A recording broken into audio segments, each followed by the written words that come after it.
Sziasztok! Üdvözlök mindenkit! Végre újra itt vagyunk a vízparton, és ennek nem más az apropója, mint az, hogy 2 héttel ezelőtt fejeződött be a pontyfogó világbajnokság, ahol az SBS Extra Carp Club a minden idők legjobb eredményét érte el. Hogyha érdekel benneteket, hogy mi ez, és szeretnétek minél több információt erről megtudni, és minél több csalizási praktikát, technikát elsajátítani ebből, vagy fejlődni, akkor arra kérlek benneteket, hogy tartsatok velem. Azt megígérhetem, hogy rengeteg információ lesz, és rengeteg érdekes dolog.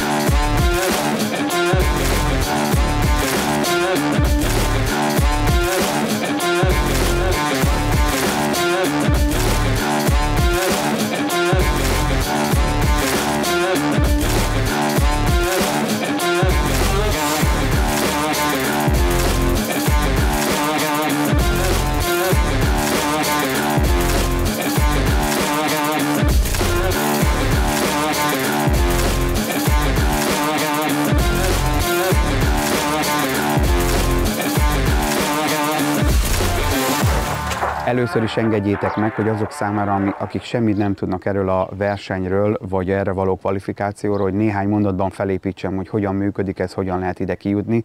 Ugyanis az első legfontosabb, hogy ez nem egy olyan verseny, ez a világbajnokság, ahova csak elküldjük a nevezési díjat, és már is akkor kvalifikáltunk, hanem az adott országnak, az adott nemzetiségnek megfelelően országos bajnokságon kell részt venni. És régen ez úgy működött, hogy ugye egyéni csapatként, tehát 2-2 fős egyéni csapatokban indultak, és akkor ebből alkotta az első 3 csapat, az első 3 helyezett csapat a magyar válogatottat, de ugye hát sajnos ebben sokszor volt széthúzás, és nem igazán tudtak egységre kerülni az érdekellentétek miatt, ezért változtattak a szabályon, és a jelenlegi aktuális szabályzat alapján klubokként kell indulni, ami azt jelenti, hogy 3 darab 2 fős csapat alkot egy klubot, és így alakítottuk meg az SBS Extra Carp klubot, ahol 3 csapatként, ugye az egyik a tizósok, a másik pedig a Balogh Hunor, Balogh Tibor alkotta páros, és a harmadik pedig én és Nyerges Gergő barátom, akivel együtt indultunk el 2022-ben ennek a klubnak a színeiben. Ez talán annyiból előnyösebb, hogy így nyilván mivel mi egységben vagyunk, ugyanaz az érdekünk, így tulajdonképpen a kvalifikációnál, ha ki tudunk jutni a világbajnokságra, akkor nyilván nincsenek érdekellentétek.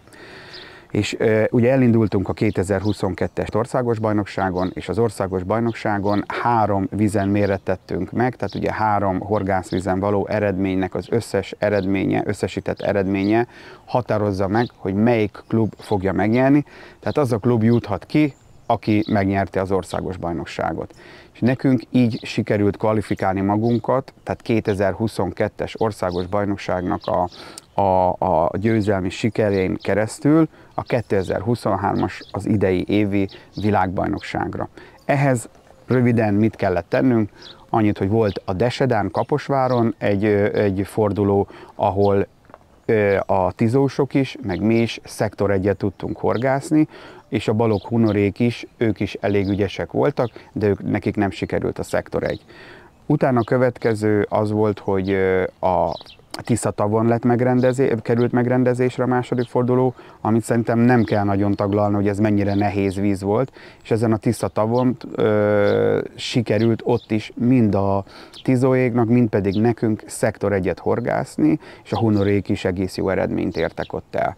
És végül a harmadik, a döntő forduló, az pedig Maconkán került megrendezésre, ahol úgy képzeljétek el, hogy már ez egy rendkívül eredmény volt a részünkről, hogy 2 csapatunk is a klubból 2 darab szektor 1-es helyezéssel indult neki a döntőnek, ami egy nagyon torony magas pontszám, nagyon különleges, és igazából az döntött el, hogy ki lesz a magyar bajnok 2 csapatunk közül az egyéniben, mert ilyen eredmény is van, hogy ki fog a halasabb helyre ülni, és végül a tizóék ültek a halasabb helyre, így ők is szektor egyest horgáztak, meg mi is, de így a halfogás, az összhalfogás súlya döntött el, így ők lettek a magyar bajnokok, mi pedig a második helyezett.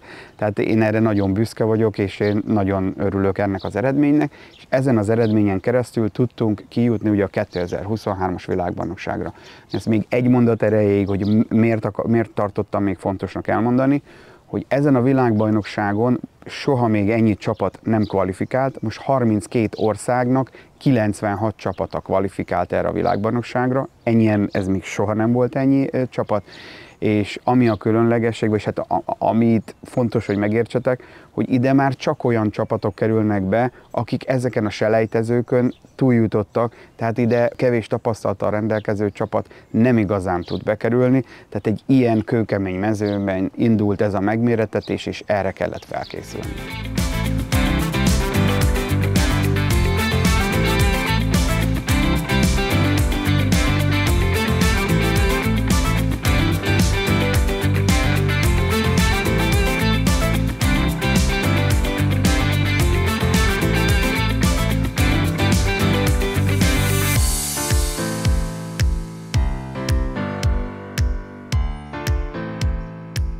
Most arról szeretnék nektek beszélni, hogy hogyan lehet erre a világbajnokságra felkészülni, hiszen ez egy számunkra teljesen ismeretlen tavon, Franciaországban került megrendezésre, ahol az embernek igazából úgymond halványlag gőze nincs, hogy hogyan kell felkészülni, vagy hát nem az, hogy hogyan kell felkészülni, hanem hogy mik azok a csalik, mik azok a módszerek, amik működnek.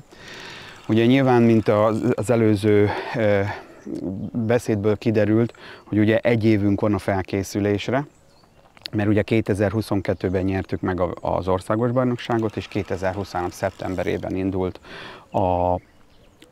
a VB, és tehát ugye azt már megtapasztaltuk, annyi tapasztalatunk már volt, hogy hiába fogunk elmenni mondjuk márciusba, ha egyszer szeptemberben van a VB, mert az teljesen be tudja csapni az embert, hogy teljesen más technikák és más módszerek működnek. Ezért másfél hónappal a VB előtt terveztünk egy túrát, amiről sajnos nekem egy családi probléma közbejött, ezért én nem tudtam kimenni Gergővel, viszont a másik két csapatunk kimentek tesztelni, és a tesztnek az eredménye az lett, hogy két módszerben lehet gondolkozni. Az egyik a zigrigezés, amit ezen a boton is van fent, amit mindjárt, hogyha kifogom a halat, bemutatom nektek, hogy mi is ez a zigrigezés, hogy ugye, hogy víz közt fogjuk meg a halat, víz közt horgászunk a halra. Tehát itt több méteres horogelőkéről beszélünk, és az akár lehet 2-3-5 méteres, de majd ki fog derülni később, hogy ez akár 22 méteres is lehet, de most nem akarom lelőni a poént előre. És ezzel a zigezés volt az egyik legeredményesebb módszer, a másik pedig éjszaka fenékről beggel lehetett fogni. Azt is be fogom mutatni, hogy mi az a beg, amikor ugye egy PVA tasakban belerakva a pellet, egy szem csali, meg az ólom, minden becsomagolva, és akkor az bedobva, amihez likvidet tudunk hozzárakni. Hát itt láthatjátok, hogy az ólom már hol van, és az ólom után lévő monofil zsinór az az előke. Tehát itt jelen pillanatban több mint 3 méteres előkével horgászunk, és ott van a pop-up a szájába, és meg is van. Ugye a lényeg, hogy a teljes előke hosszában meg van lebegtetve az egész előke. Ahol horgászok, ott ilyen 4,85 méter a víz, és a zigrignek a hossza, tehát az elők, amit meglebegtetünk teljes víz közt, az 3,80 méter. És erre a 3,80-as magasságban érkezett ez a pontgöcska.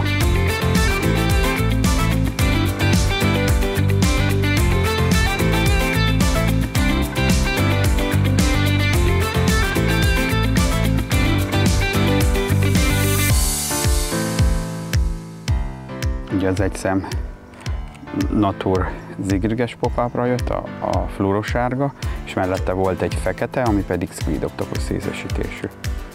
És a kettő együtt 2 10-es, ez tetszik neki.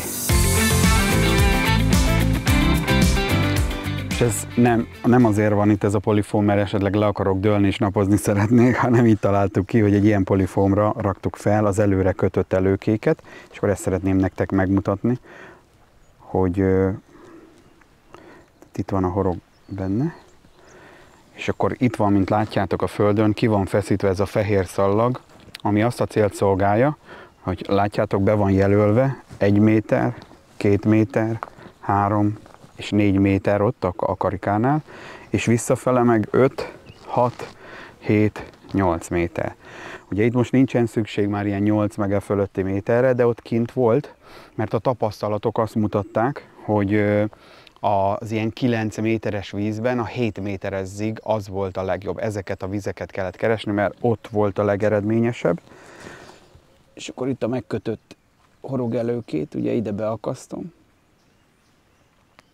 És akkor innen szépen, ugye mivel ezek előre megkötöttek, és ezt megmondom őszintén, ez még a világbajnokságra való felkészülésből maradt. Majd ezt is el fogom mondani, hogy miért maradt meg. Ezek 10 méteresek, ugye mivel erre készültünk, hogy 7 méteres zigekre van szükség, de ezért 10-et kötöttünk a biztonság kedvéért, és akkor itt most látjátok, letekerem az egész 10 métert, és akkor innen már be tudom állítani a vízmélységet annak megfelelően, hogy milyenre van szükségem. Nyilván, amit érdemes erről tudni, éjszaka lemegy a hal és a fenékről táplálkozik, nappal pedig ugye megy fölfele, és minél melegebb a víz, meg minél jobban süt a nap, annál jobban megy fel a vízfelszínhez. Nyilván annak nem látom értelmét, hogy mondjuk 20 centire a vízfelszín alatt meghorgászni, de egy ilyen 1 méter, 1,5 méter a vízfelszín alatt, vagy akár 2 méter, ezek nagyon jók szoktak lenni, tehát ezek a legeredményesebbek. És majd fogok beszélni arról is, hogy hogyan lehet a mélységet megállapítani. Tehát itt most, ha megnézitek, tehát itt van a 3,5 méter, és akkor itt körülbelül a kettő között ilyen 3,80, 3,70, ide kötök egy fület, és akkor megvan az előkém.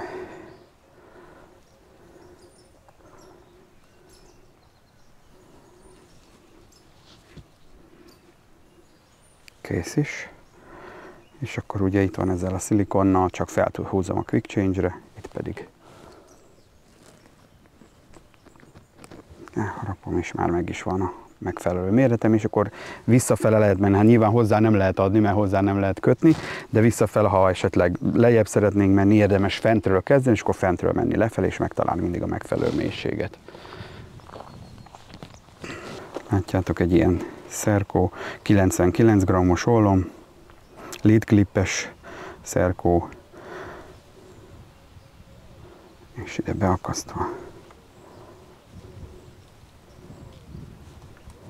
Tehát ez nincs lerögzítve, hanem csak bele van húzva a quick change. És így néz ki, ilyen egyszerű az egész. Tehát milyen fontosak a tesztek, ugye mivel tudtuk ezt az igriges technikát, tudtuk ezt az előkét, viszont a tapasztalat megint az volt, hogy különböző méretű csalik voltak jók, és ugye ezt nem lehet kiszámolni, és ugye nem tudsz olyan előkét kötni, hogy az mindenféle méretű csalihoz legyen, az meg hát az tényleg egy hatástalan, vagy nem hatékony, hogy különböző előkékkel mindig cserélgetjük. Ezért kitaláltam egy olyan technikát, hogy ugye a hajszálelőkénél, amire a csali fel lenne húzva, azt belekötöttem ugye egy ilyen kis karikába, ebbe a rigbe, és ebbe egy baitfloss nevezetű zsinór, ami égethető, ebből ide felteszek, és így tulajdonképpen tök mindegy, hogy hány csalit, milyen méretűt rakok fel. Jelen pillanatban itt most a legeredményesebb ez az új ziges csalink, amit a világbajnokságra teszteltünk. Ez egy Squid Octopusos, és mellette pedig egy Natur fluoro sárga, így a szín kombináció, ezt tetszik neki a legjobban, és ez az ízesítés. És akkor ezt, hogyha felteszek, ez 2 10-es átmérőjű, felhúzom a zsinórra, és akkor ugye ez még így nem lenne jó, lecsúszna, de így nézzétek, így a kis karikával, mindennel együtt, az a lényege, hogy ez mindig patentul áll. Tehát ha nem így nem lenne az a kis karika, hanem csak simán felfűzitek, akkor állhat így a horog, össze-vissza, és akkor nem biztos, hogy megfelel akadás. De ezzel mindig, ugye mivel húzza fölfel az előkét, mindig tökéletesen fog állni a horog, így biztosítva a jó akadást. És akkor itt a végén ugye mit kezdünk vele? az egyik nagy ajándék, kaptunk vihargyújtót a világbajnokságon, szinte mindenki ajándékban, ez nagyon jó, mert szélbe jól működik, mert sima gyújtó az ugye, amikor nem fúj a szél, akkor el lehet égetni, de akkor fúj a szél, lehetetlen. És nézzétek, megolvasztom, és utána az ujjammal rányomom. És akkor ez a technika mehet is vissza, aztán hát ha még tudunk fogni vele. És ugye itt jön egy következő okosság megint, ezt Nyerges Gergő barátom fejlesztette, az ő nevéhez fűződik, tehát ő rakta össze. Ez tulajdonképpen hát nem is egy mágnes, hanem ennek valamilyen más neve van, de tulajdonképpen, hogy mindenki értse mi ez, egy nagyon erős mágnes. És akkor erre fel tudom, látjátok, hogy így fel tudom rakni, húzza, így lehet a legjobban látni, hogy húzza a horgot, és így a horog hozzátapad. Ez azért jó, mert ha ezt lerakom a földre, vagy a fűvel, látjátok, itt is ilyen kavicsos, belakadhat, kicsorbíthatja a hegyét, leszakadhat az előke, stb. Tehát sok problémát okozhat, de így tulajdonképpen kifeszítem az előkét, és akkor így a levegőbe fog lógni, és nyugodtan tudom bedobni az egész szerkót. És még annyit teszek, hogy ugye itt van egy Squid Octopus, ilyen Premium PVA Liquid, és most ebből fogok egy pár cseppet rátenni, hogy még intenzívebbé tegyem így víz közt. És akkor ezzel lehet játszani, hogy ilyen ízt, olyan ízt teszünk rá, és akkor amelyik a leghatékonyabb, nyilván azt fogjuk erőltetni. Vagy lehet mindig megújulni egy kicsit, hogy valami pluszt adjunk. Bekentük, megvan minden, és jöhet a bedobás.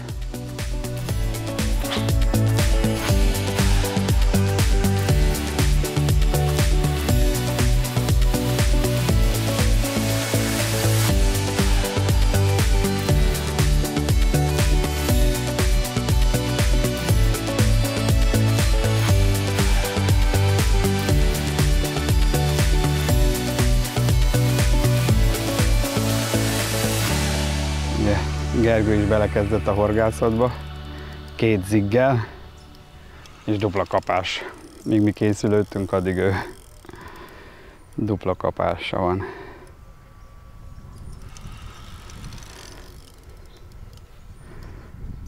Mi volt rajta, Geri, vagy mit raktál fel Csalinak a zigre? Az egyik botomon a 16-os ziges csalink, a dumbbell formájú, sárga színben, a másikon pedig ugyanez a dumbbell 16-os ziges csali fekete színben. Aha. Igen, és ez darabosabbnak is tűnik, a tiéd is, az enyém is. Lehet, hogy az abból adódik, hogy ugye ilyen 2 10-es pop-upot raktam fel, kis csalit, kis horog, te meg egy kicsit nagyobb csalival operálsz, és már látszik is, hogy nagyobb testű mozdult rá, vagy most kezdtek el enni. És ez a natur változat volt, nem az aromás. Aha.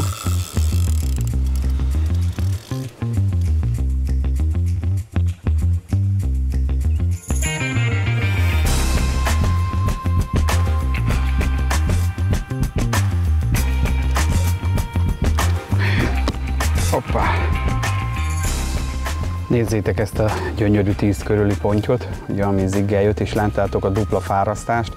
Sajnos az enyém itt ugye a merítés előtt kipattant a szájából, de az a helyzet, hogy ez nem bombaság, hanem egyszerűen az igaz, ilyen ez benne van, hogyha nem tökéletesen akad, akkor kipattanhat, főleg a kicsi horgoknál, de akkor is ez egy rendkívül eredményes módszer, még annak ellenére is, hogyha néha van olyan, ami elmegy.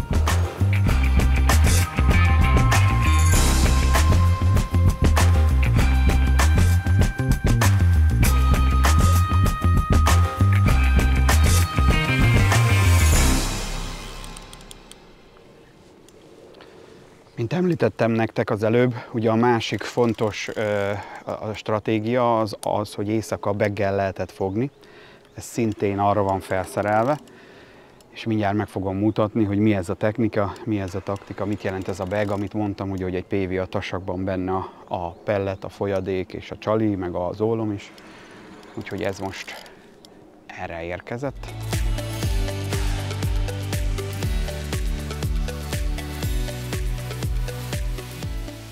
Tehát itt már látható, hogy ott van az ólom a közvetlenül a hal előtt, tehát ugye ott az előke hossza, tehát nyilván ezt mindenki ismeri, a fenéken fogjuk a halat, lent van az előke, a csali is a fenekén, és majd mindjárt, hogyha kijön, utána újra felkészítem, akkor megmutatom, hogy mi is ez a bag, aki esetleg még nem ismerné. Meg is van. Látjátok, ott van a 16-os Wafters.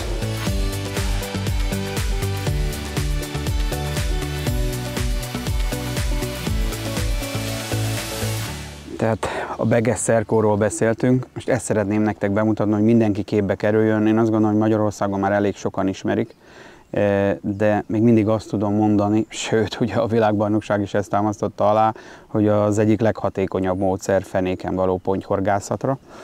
És ugye, ha megnézitek, ugye egy speciális ollom van, ez egy szilikoncsővel, és most akik már ismerik a beges technikát, és ugye a mi termékeinket vásárolták, azoknak most ez meglepő lehet, hiszen ez volt a régi ollom, ami teljesen tökéletes, nagyon jól működik, szerintem mindenki elégedett, de mégis vannak benne az újban olyan finomítások, ami sok ember számára még előnyösebb lehet. És ugye ebből most már van 50, 70 és 90 grammos, tehát ugye itt vannak a különböző méretek az ollomba. Ugye mindenki attól függően, hogy mekkora távolságra, ugye rövid távra felesleges nagy olmot, hogy becsapódjon, viszont nagyobb távolságra, ha nagy távolságot kell megdobni, akkor meg fontos a súly, tehát ezért vannak a különböző méretek.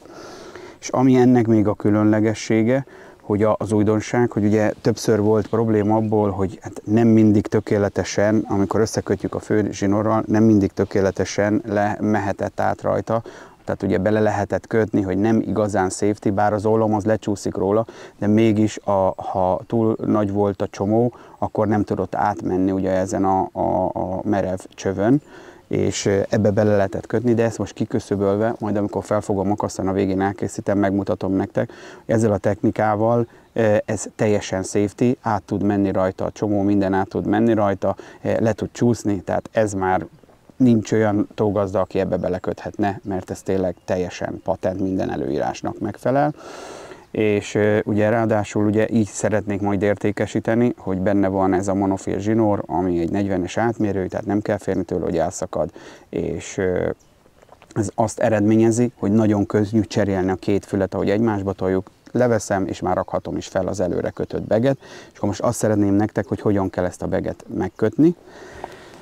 Először is ugye az első lépés, hogy helyezzek rá egy csalit, pontosabban hát ugye ezen már fel van téve egy horogelőke, még amit szeretnék hozzátenni, hogy most ebből a világbajnokságból kiindulva, tehát hogy előre annyit kellett dolgozni, vasárnapok elmentek az előke kötéssel, úgyhogy szerintem sokak számára, meg főleg azoknak, akiknek már nem olyan a szeme, nem tökéletes, szeretnénk kedveskedni azzal, hogy előre kötött előkéket is fogunk értékesíteni, ami kimondottan ez a baghez lehet megvenni, tehát ha megveszi valaki, csak fel kell akasztani az előkét, és már kész is van a szerkó, lehet kezdeni horgászni vele. És ugye ehhez, amit használtunk, ugye a versenyre, tehát egy pár mondatot hagy mondjak el. Versenyre ugye competition boilit használunk, ami kimondottan versenyboili. Most ugye az ízesítés az ugyanaz, mint amit a gyári, tehát amit a polcról le lehet venni, csak nagyon pici finomságok vannak benne, plusz az van benne, hogy nem tartalmaz egyáltalán tartósítószert, aminek az a hátránya, hogy megpenészhethet, tönkre mehet, sőt tönkre is fog menni bizonyos idő után, hogyha nincsen hűtve. Ugye a gyárinak meg legalább 2 évig eltarthatónak kell lenni a polcon. Ezek minimális különbségek, de egy versenyen ez nem megengedhető, tehát ezekkel a kis finomságokra is oda kell figyelni. És ugye, hogy amikor ezzel horgászunk, hogy ne érezze senki azt, hogy be van csapva azzal, hogy ja, hát én akkor nem ugyanazzal horgászok, mint amivel a Kovács Zoli fogta a versenyen a halat. Ezért kidobtuk úgymond a piacra, hogy meg lehet venni a competition szériát is, hozzá lehet férni, és így bárki horgászhat ugyanazzal a csalival, mint amivel mi versenyzünk. Nyilván ennek borsosabb az ára, meg körülményesebb ugye a tartása, de aki szeretne tökéletesen ugyanazzal horgászni, akkor annak ajánlom ezt, akinek pedig nem számít ez a kis plusz, mert egyébként a legtöbb esetben a hétköznapi horgászatban ez tényleg nem számít, azok pedig a gyári, a bolt polcairól levehető, azonos ízesítésű csalikat ajánlom, ami teljesen tökéletes, és azzal is nagyon eredményesek fognak tudni lenni. És még egy mondatot, ugye már aki ismeri az SBS terméket, most meglepődhet, ez egy ugye teljesen új csomagolás, eddig papírdobozban voltak a kilós kiszerelések is, közben Gergőnek kapása van, de azért folytatjuk tovább, mert sose érünk a végére. Tehát a kilós dobozt lecseréljük ugye ilyen tasakra, amivel hát nem keveset küzdöttünk, többen, nagyon sok embernek van a munkája ebben, mire ilyen lett, de én azt gondolom, hogy ez a céghez méltó, nagyon látványos csomagolás lett, és ebbe van ugye a competition boili, ami védőgázzal van lezárva, és akkor ebből ki tudom venni tulajdonképpen a csalit, és egy szem csalit kivehetek, és akkor attól függ, hogy milyen méretet szeretnénk, akár van 20-as, 16-os, és azt a csalit fogjuk felrakni a bagbe, ha horgászni. Akkor itt 16-os csalit fogok felrakni, ugye csalitüske, belerakom a csalitüskét a 16-os wafterzbe, ugye ez egy wafterz, ami azt jelenti, hogy ki van könnyítve, ez nem lebeg, senkit ne csapjon be, mert ugye ez félreérthető, ez lent lesz, ez süllyedő, lent lesz az alján, csak könnyebb, mint az összes többi társa. És most jön a PVA.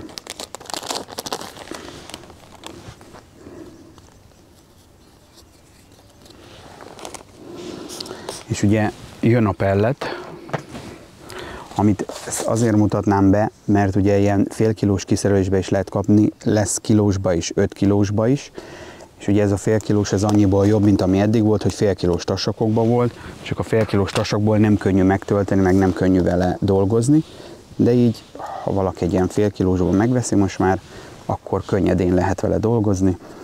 Egy kis lapáttal meg lehet tölteni az aljára, mindig szoktam rakni egy kicsi pelletet, és akkor itt álljunk meg egy picit, ugye most itt, aki ezt látja, megismeri a termékünket, megint meglepődik, hogy ez milyen pellet. Tehát ez egy 2 mm-es átmérőjű apró pellet, Black Natural, tehát fekete natur pellet elnevezésű, és ezt raktuk bele a teszten is, meg a világbajnokságon is, ott ez működött a legeslegjobban, majd erről is fogok beszélni, mert ez harmonizált az etetéssel, és amit még szeretnék elmondani, hogy sokan azt gondolják, hogy most ez bármilyen ilyen pellet, amit a boltban meg lehet kapni, akkor ez ugyanazt az eredményt fogja hozni.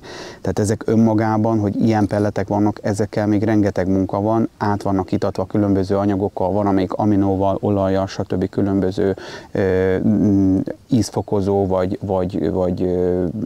tehát hogy amitől még eredményesebb tud lenni, és ezért tehát nem összehasonlítható azokkal, és most ebből rakok bele egy kicsit az aljába azért, hogy ugye a végén, ami van, ez a kis forgókapocs, hogy ez ne szúrja ki a PVA baget, alá szoktam rakni, és akkor így a csalival mindennel együtt belehelyezem ebbe a bagbe, előkéstől, amire figyelni kell, hogy fontos, hogy középre helyezzük az olmot. Ez azért, hogy ha nagyobb távolságra dobunk, hogy ne az legyen, hogy beszitál, és akkor bevágódik magunk elő, hanem hogy tényleg nagy dobásokra ebbe lehessen juttatni. És akkor utána ezzel a apró pellettel megfogom, és feltöltöm a baget. Tehát, mint említettem, ezt így körülbelül a közepéig, tehát, mint említettem, ez egy oldódó tasak, ami a vízbe érve rövid időn belül eloldódik. Majd ennek is lesz jelentősége, ugye, mert mint itt is, hogy mélyebb a víz, tehát itt még ez a 6-7 méter, ez egyáltalán nem okoz problémát, de majd fogok kitérni rá, ahol mélyebb víz van, tehát akár 10 fölött, ott ugye előfordulhat, hogy az kell, hogy leérjen az aljáig, hogy ne robbanjon fel a bag, és ne hújjon szét, vagy ne oldódjon ki hamarabb, mint ahogy leérne. Ezt versenyen úgy oldottuk meg, hogy dupla PVA tasakot raktunk, és akkor így garantálva, hogy nem oldódott szét addig, amíg leért az aljára. De majd fogok erről még beszélni. És akkor, amikor ez megvan, itt a végét csak fogom szépen, kicsit megnyálasztom az ujjamat, vagy meg kell vizezni, és akkor ezzel így szépen eltekerem a végét.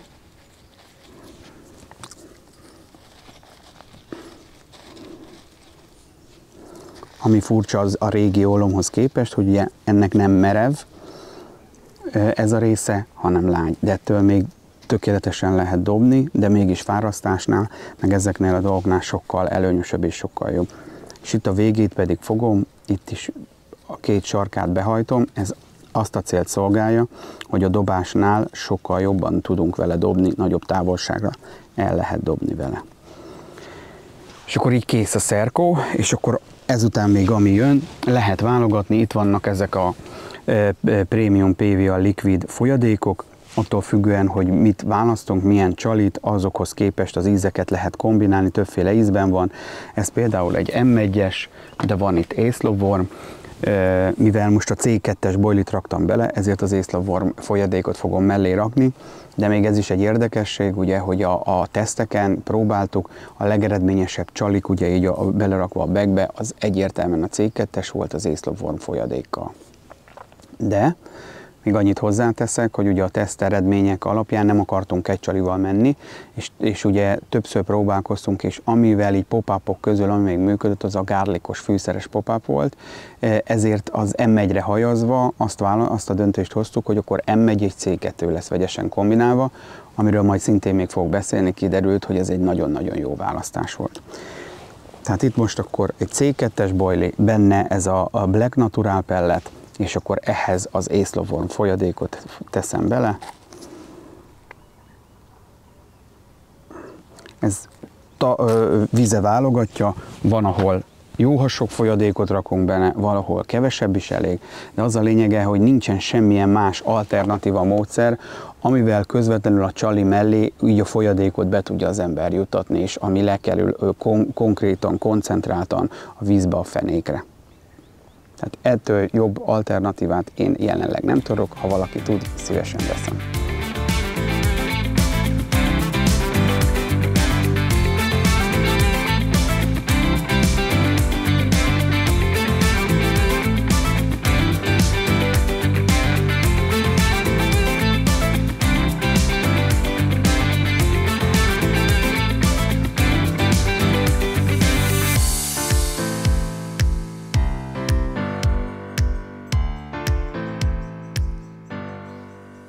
Szeretném nektek bemutatni a beges szerelékünket, ahogy mi szoktuk Zolival használni, és szeretném nektek megmutatni, hogy hogy szoktam megklimpelni, hogy elhagyós legyen a végszerelékünk.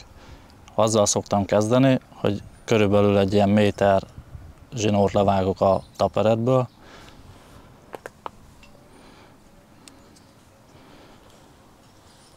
és a 0,6-os hüvelyt szoktam használni.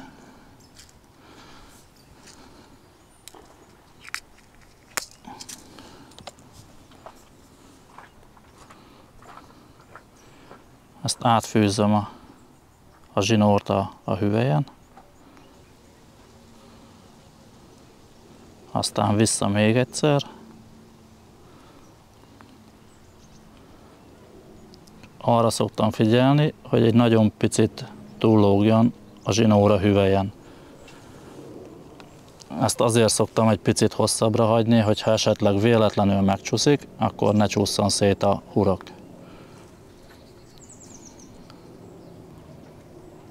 Jó erősen összenyomom, és ez nem fog szétcsúszni. Aztán az Zoli által bemutatott végszereléket felakasztom, és megmutatom nektek, hogy ez elhagyós.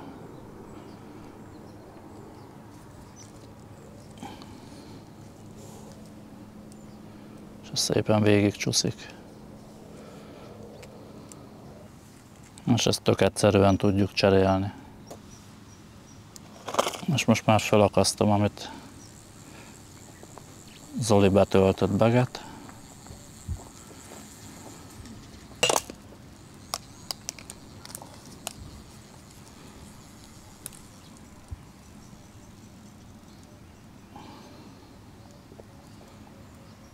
És kész. Mehet a végszerelék a vízbe.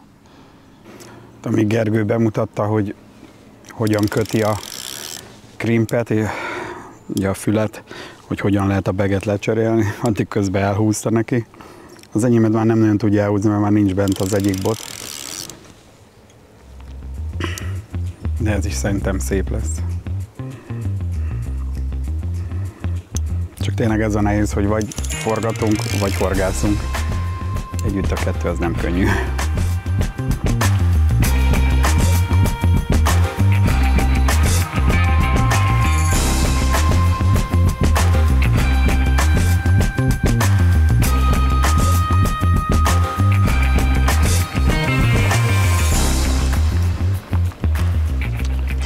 Köszi, Geri. Kész akkor a beges szerkó, és mindenki tudja, hogy safety, fel van töltve folyadékkal, és akkor mehet is be. Ugye ki van, most például ez nincs kiklipszelve, de ki van jelölve, hogy a megfelelő távolságra, ugye ahova horgászunk és ahova etetünk, hogy fontos a precíz, pontos etetés, hogy ugyanoda dobjuk a szerkót, mint ahova etetünk.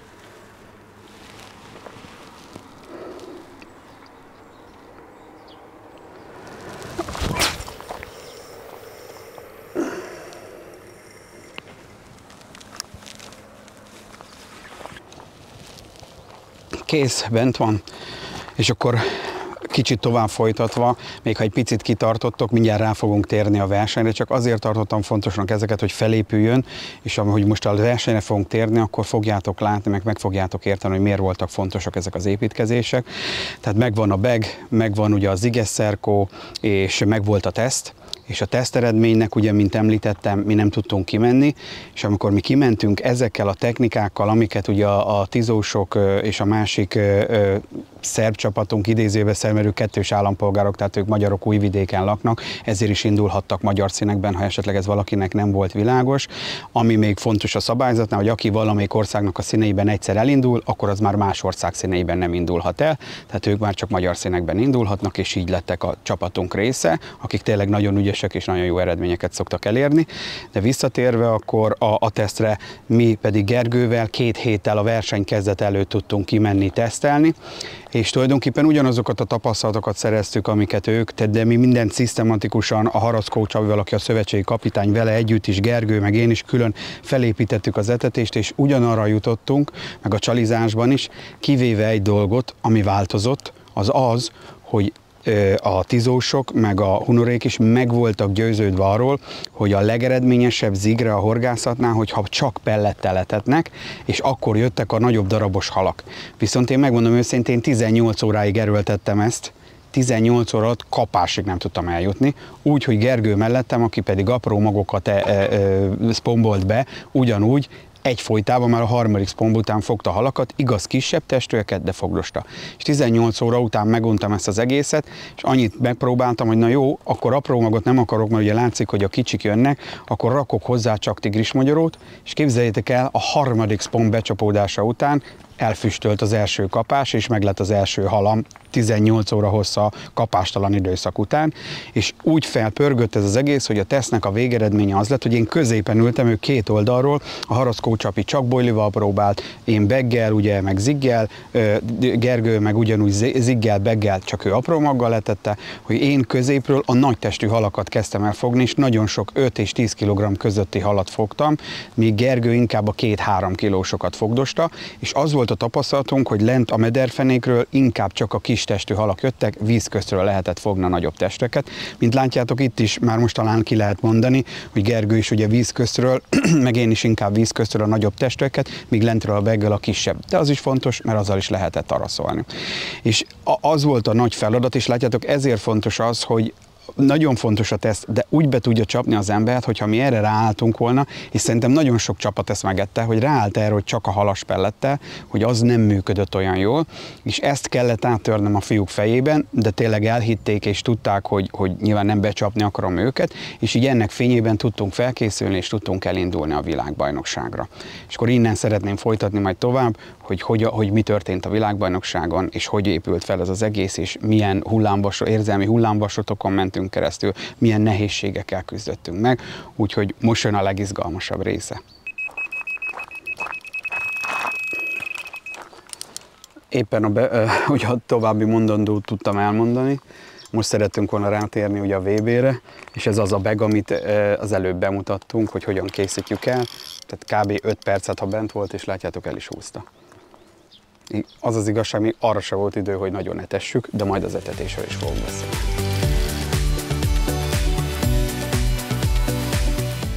Szóval kiérkeztünk a VB-re, és ugye az első legizgalmasabb dolog ugye a sorsolás. Kisorsoltuk a helyeket, ugye, és ugye a szövetségi kapitány elküldte nekünk telefonon, hogy ki hova fog ülni, megnéztük gyorsan a térképen, és akkor ugye azt láttuk, hogy a tizóéknak a helye az egy szélső pálya, az egy nagyon jónak tűnő, a hunoréknak a B-szektorba ott is úgy valamilyen szinten közel egy ilyen törés, tehát úgy, hogy volt egy hézag benne a 2 csapat között, tehát hogy majdnem, hogy ilyen szélső pályának tűnt, nagyon biztatónak tűnt, mi pedig az A-szektorba kerültünk, ahol fogalmunk nem volt, hogy ott mi van, vagy mi történik előttünk, azt láttuk csak, hogy mi behúztunk úgymond a szektor közepére, amit hát akik már tapasztalt versenyhorgászok, azok tudják, hogy hát a szektor közep az sose jó, minél szélebben ül az ember, ugye, nyilván annál kevesebb horgászon kell keresztül jönni a halnak, és annál eredményesebb lehet. Tehát szerintem az első összeomlás egy kicsit már itt megtörtént belsőleg, de nyilván tartottuk magunkat, majd meglátjuk, hogy mi fog történni. Ugye mindenki elfoglalta a helyét, kipakoltunk, és ugye azzal kezdtük, hogy mint kiderült, hogy még a verseny kezdete előtt lehetett markerozni, és Geri, te markeroztál, hát te mondd el, hogy mi tapasztaltál, amire egy következő a második összeomlás az ott jött, mikor 38 méter távolságban 13 méteres vízünk volt, 60 méteren pedig már 20 méteres mélységünk volt. A második összeomlás az itt történt meg. És ilyen 70 métertől már 24 méteres vízünk volt. Így van. Na ugye azért akartam így felvezetni ezt az egész dolgot, hogy így most mindenki értheti, hogy ugye a tesztek alapján megbeszéltük, hogy mi lesz a stratégia mindenkinek, megkeressük a 9 méteres vizet, 7 méteres ziggel, meg a beget oda, akárhol van, azt fogjuk horgászni, mert azt tuti tudjuk. Na most ugye 7 méteres vízhez, nem tudom, 18 méterre kell mellőgatni magunk elé, hogy valami. Nyilván, mivel tudtuk, hogy 13-as vízben még lent fogtunk pontyot, ezért ugye a 13-as vizet próbáltuk, és oda szereltünk be. Ugye a nagy stratégia, a nagy taktika az volt, egy zig, egy beg, neked is egy zig, egy beg, 2 etetést, az egyikre ugye felépítettük, az egyikre az M1-es boilit ugye eltettük, a másikra te pedig a C2-t, és akkor na, ezzel vártuk a csodát, hogy akkor itt fogunk, mert ugye a 24-es vízben, hogy mit csináljunk, semmit nem tudtunk. Na és ugye erre mi történt? Ugye mellettünk a kazak csapat fogták, kiszereltek 120 méterre, a fogalmunk nem volt, hogy milyen víz van ott, vagy micsoda, kiszereltek oda, és zigre elkezdtek etetni, és elkezdtek zigezni a 120 méteren.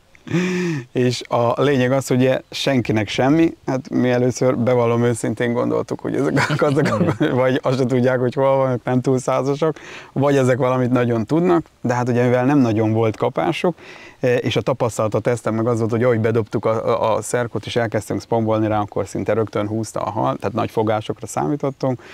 Ugye hát ők se fogtak, mi se fogtunk, tehát így vártunk türelemmel, és ugye hát talán van róla fotónk, hogy olyan horgászállásunk volt, hogy volt ugye vagy 5-6 méter, utána volt egy 3 méteres kb. Letörve, és utána megint volt vagy 3-4 méter rünk, és ugye ez tiszta ekkora sziklákból állt. Ugye ezen a sziklákon kellett baktatni, ne? Na a lényeg az, hogy én ugye a tapasztalatból elkezdtem, ugye te hamarabb abba hagytad a spombolást, én 2,5 óráig spomboltam egyfolytában, hogy húzz el alóla, mert hogy alóla szokta elhúzni, ez volt a tapasztalat.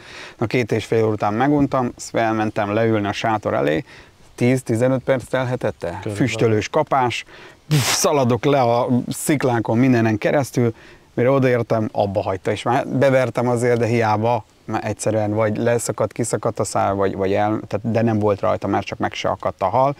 Na most persze ez volt a szektorban az első kapás, mindenki, aki nem versenyző volt, összecsődült mögénk, és akkor hát azért ez egy elég bíztató volt, hogy fú, hát nekünk volt az első kapás, na itt már lesz valami. Na hát ehhez képest, hát az esti mérlegelésig ugye kapásig nem tudtunk eljutni, viszont mellettünk a kazakok a 120 méterről a ziggel, én, amit láttam, 12 darab kapást számoltam össze, abból körülbelül 8-at láttam, hogy már a partnál már ugye szórakoznak a merítéssel, és én abban a tudatban voltam, abban a hiszemben, hogy ők azt a 8-at meg is merítették, és van 8 pontjuk úgy, hogy mi következő kapásig nem tudtunk eljutni. Na hát ez volt a harmadik összeroppanásunk, ugye így gyorsan sorban néhány óra alatt.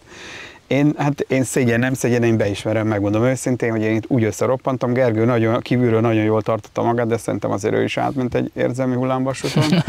De én annyira összeroppantam belül, annyi munka volt ebben, meg annyit dolgoztunk, meg annyit készültünk fel, és tényleg annyira sikeresek voltak a tesztek és minden, hogy én bementem a sátorba, és szégyen, én elsírtam magamat, hogy itt most akkora blamázs lesz, és akkora szégyen, hogy nem tudom, hogy ebből hogy fogunk kijönni.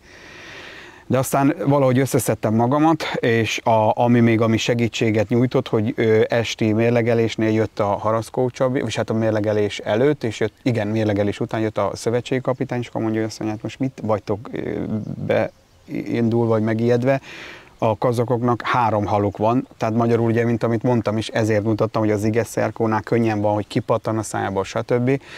Meg ugye majd a vízmélységekről még fogok beszélni, hogy ugye milyen vízmélységen mekkora ziggel horgásztak ők is, tehát ugye amit beszéltünk, hogy 24-es vízmélység volt előttünk, nekik mint utólag kiderült 22-es, és ugye ebben a 22-es vízben 17 méteres ziggel horgásztak, ami fontos, vagy érdekes, hogy ugye a szektorunk az nincs 17 méter hosszú, tehát magyarul, ha egy ilyen 17-es ziggel fog valaki halat, a szektorból nem lehet kilépni, tehát ha felmegy a szektor széléig, akkor is még több méter bent van a vízben a hallal, magyarul nem tudod felhúzni, nem tudod megmeríteni, és akkor erre kellett kitalálni ezt, ők is meg sokan kitalálták, hogy kézzel kellett húzni a halat ki, hogy megmerítsük a zsinórral, viszont előtte a kapitányi értekezeten az lett a szabályzat, hogy csak úgy lehet, hogyha az ember fogja a botot, tehát a másik nem segíthet. Na és akkor hát ilyen pontosabban ez nem igaz, mert segíthet a másik akkor, hogyha kézbe tartjuk a botot. Igen. Na és akkor, mint kiderült, ugye ők összesen 3 darab halat fogtak, az is kistestű volt, tehát volt vagy 8 vagy 9 kilogramjuk. Nekünk 0 halunk, Tizóék, ugye ők, ahova kihúzták, ők ahogy bedobták, elkezdték fogni a halat, egyből este az esti mérlegelésnél fel is ugrottak tulajdonképpen a szektor második, tehát a szubszektorokat vezették, de szektor másodikok, tehát szektor 2-esük volt első nap, azt megnéztem az első mérlegelésnél, és még itt engedjétek meg ezt a szubszektort, mert ezt több ember kérdezte tőlem, sőt, szerintem nagyon sokan nem értették, mi ez a szubszektor. Tehát a lényeg az, hogy 3 szektor volt. 32 országból ugye voltak, minden szektorban 32 csapat volt, és mivel ilyen nagy számú csapat volt, ilyenkor csinálnak szubszektorokat, hogy megosztják 2x16-ra, de hogy ne legyen 2 egyes, mert akkor több bajnok lenne, meg ugye több pontegyenlőség, ezért az történik, hogy a szubszektorodban, ha te vagy az első a szektor 1, meg a másikban is a szektor 1, akkor a pontszámot úgy kapják, hogy akinek több hala van, az kapja az 1-es pontszámot, akinek a kevesebb, az kapja a 2-est. Majd utána, aki a szubszektorban a második, és több hala van, az kapja a 3-ast, akinek kevesebb, az a 4-est. És akkor ez így megy tovább, tehát magyarul attól, hogy te a szubszektorodban mondjuk második voltál, az összesítésben, akkor kaphattál 4 pontszámot, és akkor az úgy tűnt, mintha negyedik lennél, de nem feltétlenül azt jelentette, hanem te a szubszektorodban második voltál, csak ugye kevesebb hallal, mert a mi szektorunk az gyengébb volt, így akkor egy 4-es pontszámmal haladtunk előre. Így estünk le egyszer a 4. helyre. Így van. De visszatérve akkor, tehát Tizóéknak volt, a szubszektorokat vezették, de volt egy 2-es pontszámuk, a Hunorék ugye egyből kicsaptak egy halat, azt hiszem, ők azzal feljöttek a 16. valahogy így, de majd mindjárt megnézzük pontosan a táblázatot, 16. helyre, mi pedig voltunk 23,5 ponttal, azért 23,5 ponttal, nem 26-tal, mert még kb. Vagy 6 csapat volt, aki nem fogott egyáltalán halat, és akkor ilyenkor úgymond összeadják, és akkor közepelik úgymond a számot, tehát így mindenki, az utolsó 6 csapat 23,5 pontot kapott. Na ugye a Tizóék jó szereplése miatt, meg ugye az, hogy Hunorék is fogtak, az összesítésben 9. helyen voltunk, de hát a szégyen az volt, hogy én meg azt gondoltam, hogy azért vagyunk ebbe az állapotba, mert ugye a miénk a legrosszabb eredmény, halfogásig nem tudtunk eljutni. És akkor mondom, innen kellett összelapátolni bennünket, és akkor az egy kicsit megnyugtatott, hogy a kazakok csak 3 halat fogtak, meg a szektorban is csak néhány hal volt, és akkor így mentünk neki az éjszakának, és hát ugye ott matekoltunk, emlékszel, hogy most mit csináljunk. Most képzeljétek el, 38 méterig 13-as víz, 50-ig már ott 18-as, meg 20-as, és akkor 60-nál 24-es víz. Most csak, hogy érezzétek, a 24 méteres mélység, ez egy 10 emeletesnél, ahogy számolgattuk, egy 10 emeletes 32 méter magas, a 32 méterből az 24 méter, az kb. Ilyen 7. emelet, tehát a 7. emeletnyi mélységbe kellett horgászni. Tehát olyan mélységű víz volt előttünk, és akkor most, tehát egyszerűen az embernek, de szerintem ezzel te is így volt, hogy minden porcikánk, meg az agyunk, meg a tapasztalatunk, minden az ellen tiltakozott, hogy abban a vízben nincs mit keresni valónk, semmit nem tudunk. Annyit csináltunk még, hogy még ugye, mivel láttuk a kazakokat, mi is kimentünk egy ziggel 100 méterre, az volt a kényelmes, amit meg tudtunk horgászni, és elkezdtük etetni. De nem tudtunk kapásig eljutni ugye az ziggel, de etettük. És akkor hát este, mivel láttuk, hogy teljesen reménytelen ez az egész, reménytelennek tűnik, és minden porcikám ellen volt, de mégis azt a döntést hoztuk, hogy legalább beggel, amit tudunk, hogy működött, megpróbáljuk bedobni a beget a 24-es vízbe, oda, ahova 100 méterre tettem az zigre. Hát ha ott van hal, mondom, akkor úgyis elhúzza, esélyt nem látom, mert talán annyit, hogy például horgásztunk többször Ecséden, ugye az, amilyen mély vízű bányató, ahol akár 27 vagy még annál nagyobb vízmélység is lehet, de a köztudatban az volt, hogy maximum, amit horgásztak, 17 méteres víz, de egyszer hallottam már valakitől olyat, hogy ő 20-as vízben fogott pontyot. De hogy ez a mi fejünkben, ez a 17 méter, ez egy ilyen felső limit volt, hogy ennél mélyebben nem. De hát mit tudtunk csinálni? Hát most mit próbáljuk meg. És akkor fogtam egy beget, lemértem, pontosan kiklipszelve, a 100 méterre bevágtam, bementünk, hogy lefekszünk. És egy 20 perc telt el, és képzeljétek el, elfüstölt a beges szerkó, és fogtunk egy 5 kiló körüli pontyot éjszaka. Egész éjszaka ez az egy kapásunk volt, de ugye a reggeli mérlegelésnél jött az, hogy végre van egy halunk. Na most annyit kell tudni, hogy ezzel az 5 kilós hallal megnéztem pontosan, reggelre felugrottunk a 22. helyre, a 23,5 pontból, tehát egy óriási előrelépés, de közben nappal meg elkezdték ugye a kazakok megint fogdosni a halat, meg hát ugye a szektor széle meg össze-vissza azért fogdoskodtak, ziggel tudtak belőle aprítani. És hát ugye nappal megpróbáltuk újra, hogy akkor már kimentünk, én kimentem 2 bottal, vagy talán 3-mal voltunk kint, hogy 2-vel. Egy zig meg egy beg, ugye, és akkor azt próbáltuk etetni. A ziggel nem tudtunk kapásig eljutni, de ami nagyon-nagyon érdekes volt, vagy nagy dolog, hogy olyan délután 4-5 óra körül jött egy ilyen borús idő, igen, egy jó nagy esővel elkezdett esni az eső, és mindenki azt várta, hogy most fent lesz az összes hal a víztetején, és tényleg, hogy ugráltak is a halak, de képzeljétek el, hogy elhúzta a beget.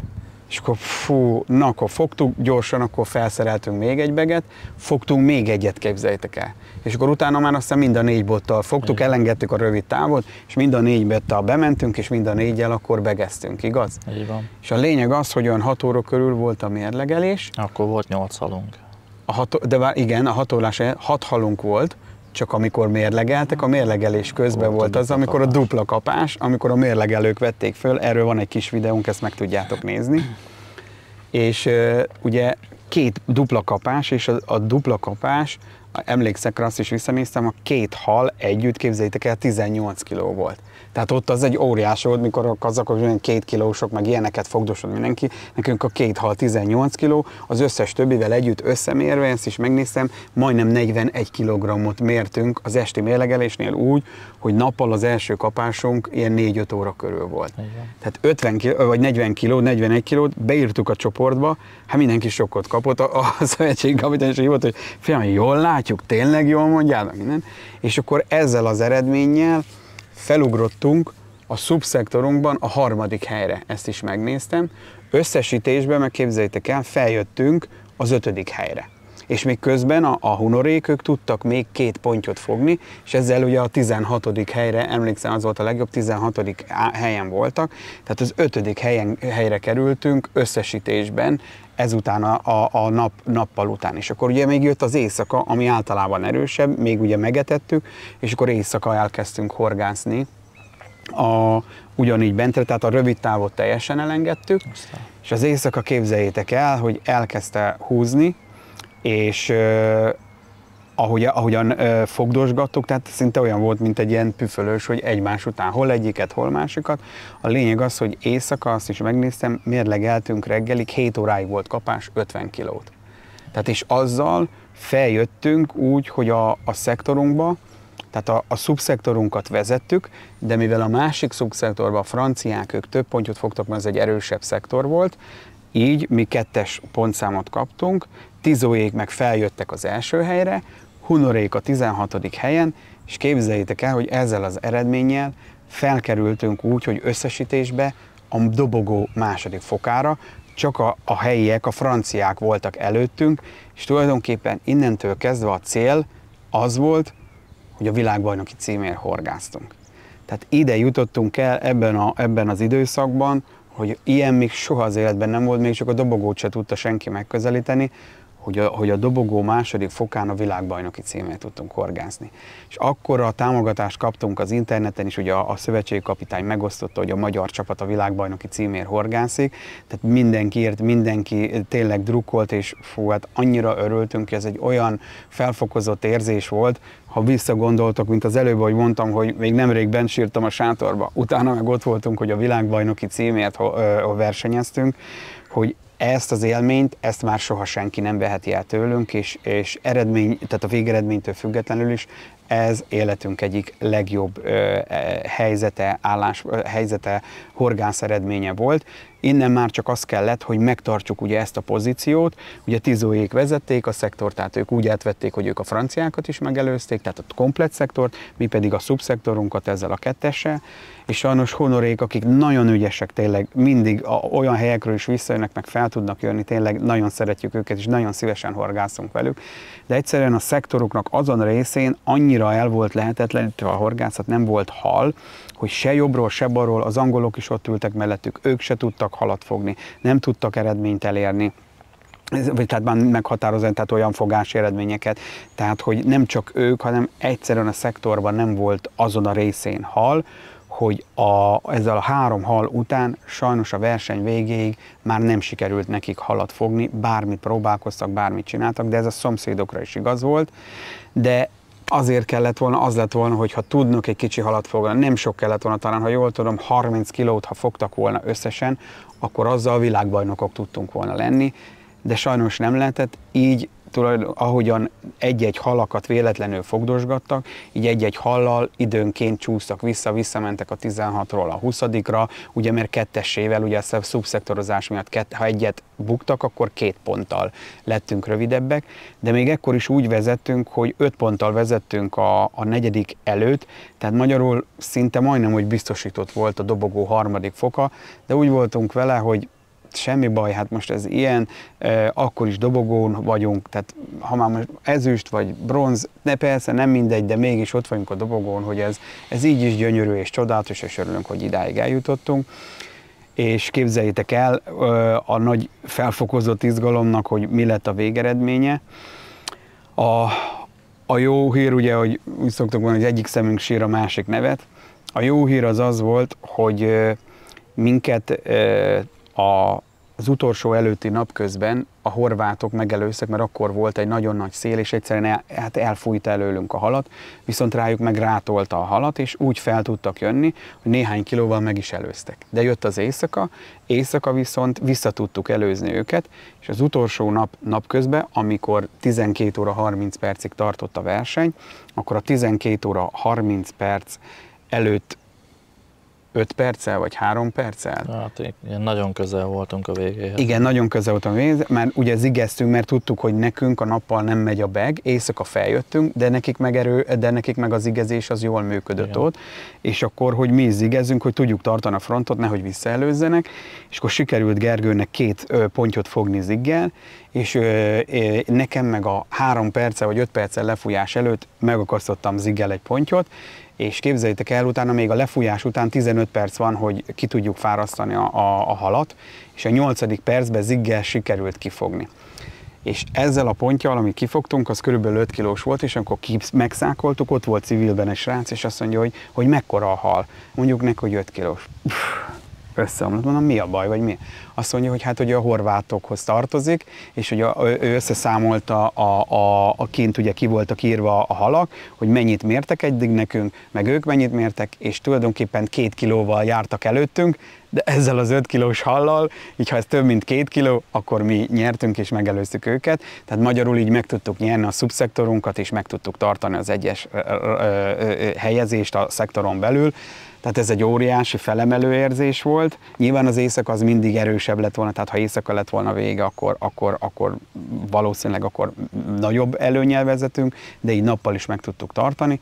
És akkor itt jön az, hogy miért sír a másik szemünk, az pedig azért, hogy egyszerűen ugye mint hunorék nem tudtak halfogásig eljutni, és az angol csapat, ők reggel 8 órakor bedobták a végszerelékeiket, és már nem is foglalkoztak nagyon a horgászattal, ott állt bent minden, és képzeljétek el, ugye alaphelyzetben 12-ig kellett volna tartani a verseny, de később indították, 12:30-kor indult, és 12:30-kor fejeződött be, és ő 8 perccel a lefújás előtt akasztottak egy 2 kilós pontyot, és ezzel a 2 kilós ponttyal tulajdonképpen tehát úgymond eléugrottak a hunorék elé, hunorék meg 2 pontot megint veszítettek, plusz változás történt abban, hogy az ukránok megelőzték a franciákat, az egyik szektorban a litvánok megelőzték a francia csapatot, és úgy átrendeződtek a pontszámok, képzeljétek el, hogy egyetlen egy darab ponttal lecsúsztunk a dobogóról, és így tulajdonképpen negyedikek lettünk. Ami nyilván fáj, meg nehéz, viszont abból a szempontból, meg ha úgy nézzük, hogy ha 10. helyről egy nagy hajrával feljöttünk volna 4. akkor most itt pörögnénk a fejünkön, de így is nagyon örülünk, meg nagyon hálásak vagyunk ennek az eredménynek, de úgy, hogy a világbajnoki címért horgáztunk visszacsúszni a 4. hát nem egy egyszerű érzés, meg nem könnyű, de én azt gondolom, hogy így is minden idők legjobb eredményét tudtunk elérni, ahogy a Mohozban fogalmaztak, gratuláltak nekünk, hogy ezzel történelmet írtunk. Úgyhogy tényleg történelmet írtunk, mert tudomásom szerint a legjobb összesített eredmény az a 7. volt, és akkor mi így 4. tudtunk lenni, és ami még a különleges, hogy egyénibe viszont a Tizóék így ezüstérmesek lettek, és ott álltak a dobogón, ami még ilyen soha nem volt, tehát ők úgymond a világ második legjobb csapata a világbajnoksági ranglista alapján, mi pedig a 6. helyre tudtunk ezzel bejutni, így a 96 csapatból Tizóék a másodikok lettek, mi pedig a 6. Tehát én azt gondolom, hogy ez egy óriási eredmény, szerintem szégyenkezésre nincsen okunk, aztán bízunk benne, hogy lesz még lehetőségünk újra úgymond bizonyítanunk. Nagyon reméljük. Igen. A rövid időn belül. Igen, tehát hogy nagyon szépen köszönjük mindenkinek, aki bátorított bennünket, aki drukkolt nekünk, és tulajdonképpen amit még szerettem volna így lezárásképpen, hogy még egy-két dolgot ugye, ahogy így említettem, hogy szeretnénk bemutatni, ami elhangzott itt, a markerezést, hogy mi az a markerezés, hogyan lehet megmérni azt, hogy most 24 méteres víz van előttünk, vagy milyen ziggel, ugye milyen hosszú előkével kell horgászni, ha fogalmunk nincs, hogy ugye milyen vízmélység áll előttünk, mert egyáltalán nem mindegy, mert ha elnézzünk egy métert, akkor a csalink fent fog úszni a víz tetején, aminek túl sok értelme nincsen. És a másik még, amit talán kihagytunk, az az volt, hogy lent, tehát még Tizóéknak, hunoréknak is, meg ugye a teszteken is mindenütt végig a C2-es boiler, a backbe ezzel a Black Natural pellettel, és bele az Ace-Worm Liquid, ugye mindegyikünknek ez működött, és ugye ők ebbe a 8-as, 9-es, 10-es vízbe horgáztak. Nekünk a 24-es vízbe még jó, hogy hoztuk az alternatívát, az M1-et, hogy ugyanez a fekete pellet, ez a Black Natural, de M1-es 16-os wafters raktunk bele, és ami az Ace-Worm, hogy felépül, arra hajazva egy M1-hez hasonló likvidet készítettünk, aminek tehát ki fog kerülni kereskedelmi forgalomban, annyira jól működött. Ez egy ilyen sweety spicy fantázia névre hallgat, egy ilyen édes fűszeres, és képzeljétek el, hogy ha ezt raktuk bele a Big Bagbe, ezt a folyadékot, akkor csak akkor tudtunk lentről a fenékről halat fogni, úgy, hogy rajtunk kívül a szektorban szinte senki nem nagyon tudott a fenékről halat fogni. Így van? Tehát, hogy ez, és annyira, hogyha még egy fontos vagy érdekesség, hogy ugye, tehát, hogy ekkora különbség van, hogy egy 10-es vízbe az Ace-Worm működik, tehát teljesen más csali, más likvid, még a 24-es vízbe pedig a fűszeres működött, csak ekkora különbség volt közte. Tehát azért szerettem volna az egészet így felépíteni, mert így most ezek alapján, amiket elmondtunk, így mindenki érti, mi az a zig, hogy kellett megoldanunk a 24-es vizet, hogyan tudtunk a többiek elé kerülni, hogy úgy, hogy éjszaka, képzeljétek el, síri csend, mindenki alszik, szinte volt, akitől horkolás lehetett hallani, még csak nem is mozogtak, fejlámpa nem volt, mi meg Gergővel felváltva fárasztottunk, felváltva szedtük a halakat, tehát tényleg az volt az érzés, mondom, ezek kijönnek, ezek meg fognak verni minket, most mondom, kapásig nem tudtak éjszaka eljönni, meg mértünk 50 kilót, 40 kilót, ilyeneket. Tehát ez egy hatalmas élmény volt, hogy tényleg a világ élmezőnyében ilyen eredményt tudtunk elérni, és hogy ebben a nagyon nehéz helyzetben és nagyon nehéz szektorban így fel tudtunk jönni, és ezt tudtuk produkálni. Úgyhogy én nagyon örülök, és Geri, neked is szeretném itt megköszönni, hálás vagyok a segítségedért, meg azt gondolom, amit elértünk, az abban te is nagyban benne voltál. Úgyhogy köszönöm szépen, hogy meghallgattatok, velünk tartottatok, és akkor még ezt a pár dolgot, amit említettem, még akkor akit érdekel, szeretném bemutatni.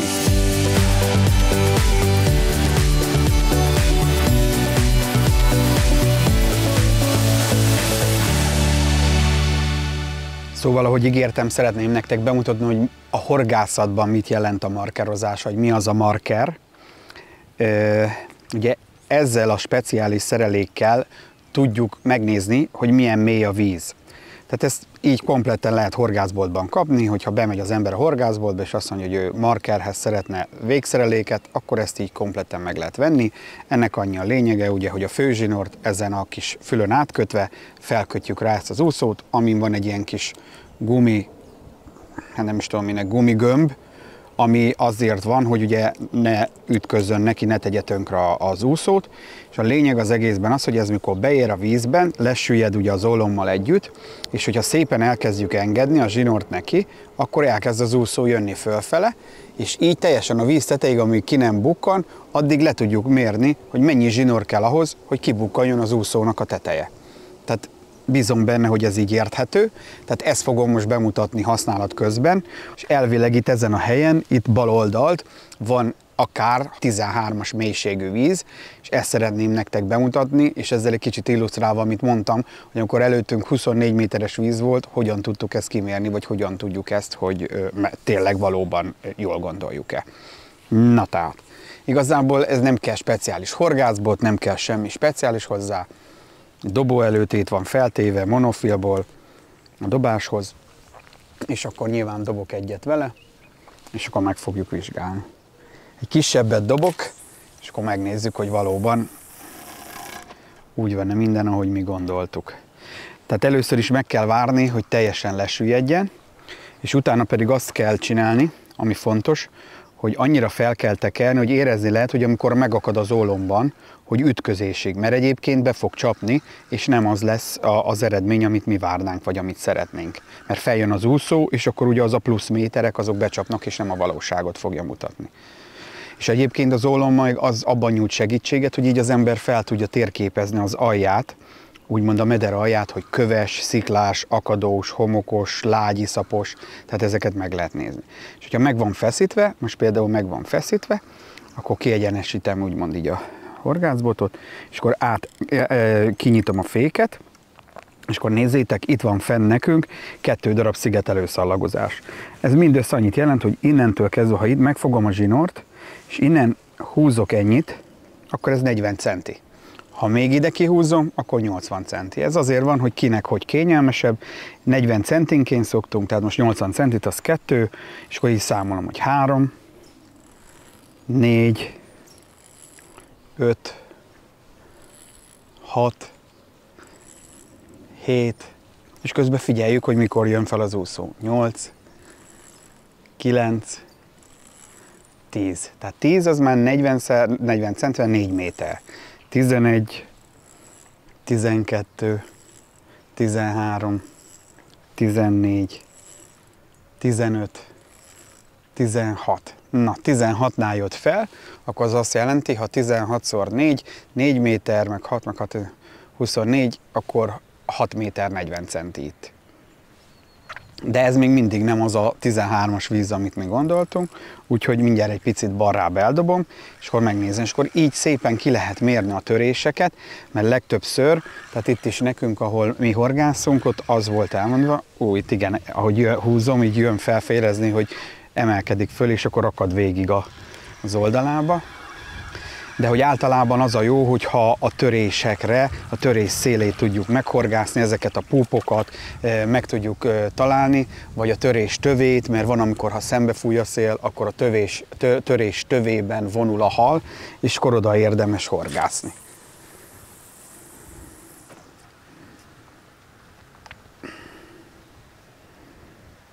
És akkor így szépen végig tudjuk térképezni a meder alját, és meg tudjuk találni, hogy hol van a törés. Na, így meg van feszítve, és akkor most megnézhetjük, hogy itt hány tekerés kell hozzá. Kiengedem a féket.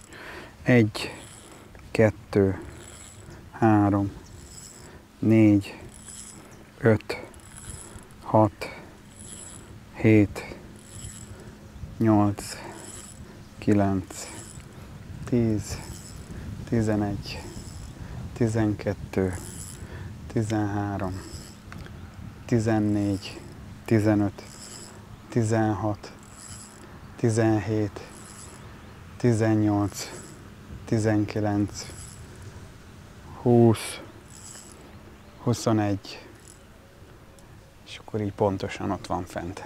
8 méter 40 centi. Tehát látjátok, ugyanoda a távolságra dobtam, de az előbb ugye volt 6 méter valamennyi, most meg 8,40, tehát valószínűleg akkor még balrább van, és akkor így meg lehet találni a gödörnek a legmélyebb részét, vagy akár ott a 8,40, az már egy tök jó patkának ígérkezik, mert ahogy valószínűleg így jön fölfel a víz, és ezek által akkor gyönyörűen ki lehet mérni a mélységet, és akkor ez a lényeg a markernak, hogy tudjuk, hogy mi zajlódik előttünk, és így lehet megérteni, hogy történt az, hogy végigmértük, és akkor mikor szembesültünk, hogy 38 méteren 13-as víz, 60 méter fölött meg már volt 24-es vízmélység, és ebben a 24-es vízbe horgászni. És a másik, ami még fontos, hogy ezzel a távolságokat be tudjuk állítani, és fontos a távolságnál, hogy a spombot, meg ugye a botokat is kiklipszelve arra a távolságra juttassuk be, ahova fogunk pontosan etetni, hogy az etetés közepébe tudjunk horgászni. Ha velem tartottok, akkor ezt is megmutatom nektek, hogy hogyan szoktuk ezt így kiklipszelni, és akkor beállítani, hogy tényleg pontosan minden oda menjen, ahova kell mennie.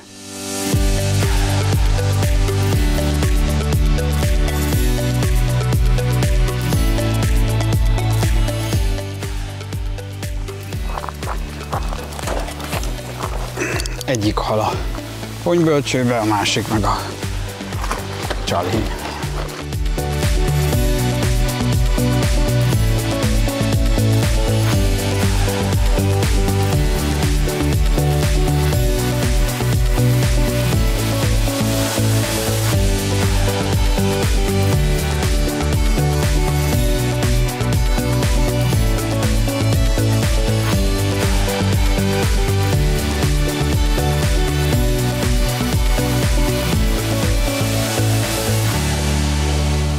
Ha a markerral megtaláltuk a megfelelő távolságot, ahol ugye azt a törést, amit szerettünk volna, én bent, amit javasolt ugye a halőr is, mert érdemes mindig, ha egy olyan vízre megyünk, ahol fogalmunk nincs, hogy mit kell horgászni, akkor érdemes a halőrt, vagy a helyi erőket megkérdezni.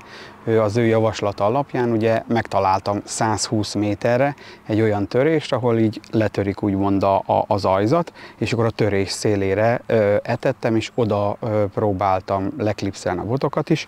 Tehát, hogyha ezt megtaláltuk, ugye megkerestem markerral, akkor leklipszeltem pont azt a távolságot, ugye, ahol van az a hely, és fontos, még egyszer erősítem bennetek, hogy úgy kell lemérni, hogy meg kell tekerni, hogy amikor fent van a vízen, lemenjen az úszó, és onnan számolva, mert az a plusz távolsággal be fogjátok csapni magatot, és az a 6 méter vagy 5 méter, az rengeteget számít abban, hogy esetleg a távolabb fogtok horgászni, mint ahol van a hely, ahova kellene. És ha ez megvan, akkor nyilván mi úgy szoktuk megoldani, hogy itt van két ilyen kis pálca, amit leszúrunk, és ez pontosan 4 méterre van egymástól letéve, és akkor ezen végig lehet mérni a klipszig, hogy hány tekerés kell hozzá, hogy itt van 1, 2, 3, 4, és akkor így tovább végig, amíg el nem érünk a klipszig, és nyilván az én helyzetemben 30 darab ilyen tekerés kell, mert 120 méterre van, és hogy le tudjuk mérni, hogy a 30 darab 4 méteres, a 120 méter. És ha ez megvan, akkor nyilván akkor utána visszatekerem a zsinort, és innentől kezdve pedig jöhet a spomb, és jöhet úgymond a horgászbotoknak a végszerelékének a leklipszelése, hogy pontosan ebben a helyzetben, tehát egy ilyen bányatónál, akkor egy ilyen 4-5 méter, vagy 6 méter, vagy még mélyebb vizek vannak, akkor pontosan egyforma méretre szoktuk tenni tulajdonképpen távolságra az etetést és a begeket, vagy a végszereléknek a bedobását. Viszont egy kisebb, egy másfeles 2 méteres vízben, meg ott ugye mivel a széljárás stb. Nem befolyásolt van, hogy 2-3 méter különbséget teszünk, tehát magyarul a spombot rövidebbre etetjük egy kicsit, és mögé horgászunk, tehát magyarul a végszerelékes botokat, amiknek a végszereléket bedobjuk, azokat 2-3 méterrel hosszabbra klipszeljük. Tehát amikor megvan a 30 tekerés, mert ugye azt beszéltük, hogy 120 méter, akkor itt ugye annál leklipszelem pontosan, beakasztom a klipsbe, és akkor van egy ilyen zsinórjelölő, bocsánat, persze már lehet látni, hogy le van jelölve, csak megmutatom, hogy ezzel be tudjuk jelölni, hogy hol van tulajdonképpen a klipsz, aminek mindjárt elmondom, hogy mi a jelentősége. Az, hogy amikor bedobom, akkor nem maradhat benne a klipszbe 2 okból kifolyólag. Az egyik, mivel ugye elég erős halak vannak, és elég füstölős kapás is van, lerántja a botot a vízbe, vagy elszakítja a zsinort. A másik oka pedig az, hogy ha nem akasztom ki dobásra, amikor becsapódik a vízbe, akkor el fogja húzni a szereléket, tehát akkor nem oda fog menni a szerelék, ahol az etetés van. Tehát amikor beesik a vízbe, akkor mindig ki kell akasztani abban a pillanatban, abban a mozdulatban a klipszből. És utána viszont, ha nem fogtunk halat, akkor mielőtt kitekernénk, vissza tudjuk akasztani a jelöléshez, és akkor tudjuk, hogy mi a helyzet. Ha meg nem, akkor nyilván akkor újra meg kell csinálni azt, hogy lejelölni, vagy leteker, vagy ledobjuk, és akkor ott a jelölésnél beakasztom, és újra kitekerem. Így tudunk pontosan, precízen horgászni.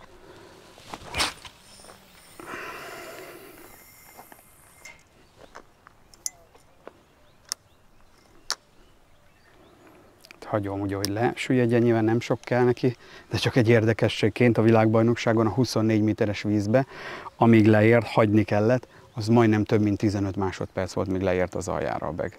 Azért az nem kevés. És utána kellett feszíteni, és nem egyszer rengeteg időbe telt, amíg ugye megfeszítettük, de hát így lehetett. Volt olyan, amire megfeszítettem, volt kapás és elhúzta, képzeljétek el.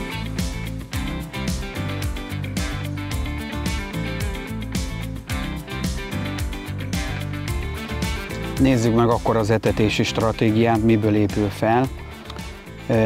Az első, ugye amiről beszéltünk, emlékeztek rá, az apró mag. Tehát fontos, hogy legyen apró mag, főleg, hogyha zigezünk, az ziges horgászathoz sokszor ez szükséges. De nyilván azzal lehet játszani az etetést, hogy hogyan készítjük el, hogy esetleg szelektálni a halat.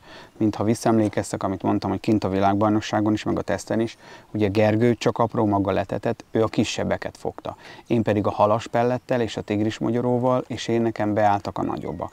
Ezért nyilván ezekkel lehet játszani, és mivel láttuk ennek a fontosságát, meg sokszor ugye, mivel ez az egész, tehát például a beg is, arra való etetés, a tigrismagyaró, a magkeverék, stb. Ezek mind úgymond egy komplett programnak a részei, és hogyha ezeket nem tudjuk adni, meg otthon nem jól készítik el, vagy nem megfelelően, akkor nem tud olyan 100%-os lenni, ezért láttuk a létjogosultságát annak, hogy mire már a filmet fogjátok nézni, addigra már elkészítjük, hogy lesz magkeverék is, amiből itt ugye látjátok, hogy ebben van csemegekukorica, van kendermag, van repce és van lenmag, és a lényeg az, hogy ez az apró magkeverék, és akkor ez kereskedelmi forgalomban lesz, és addigra meg lesz oldva az, hogy tartósítószer nélkül legyen lecsomagolva, és úgy meg tudjátok vásárolni. Tehát ebben az új csomagolásban lesz levákomozva, lehetett hallani is, ahogy kibontottam. Tehát ezzel kezdünk, ezzel a magkeverékkel az etetésnek az elkészítéséhez. Nézzétek, ilyen keverék van.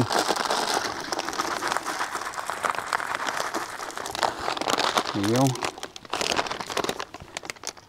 Ehhez hozzájön a tigrismagyaró, azt szándékosan külön használjuk.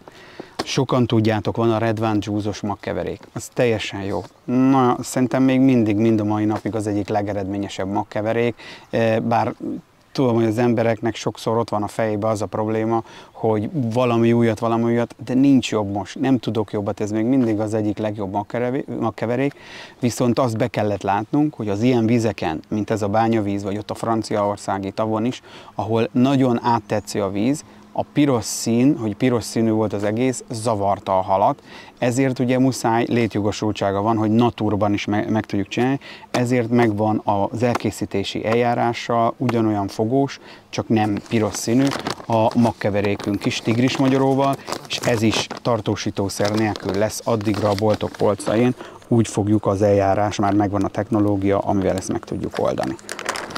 és akkor jöhet hozzá a tigrismagyoró,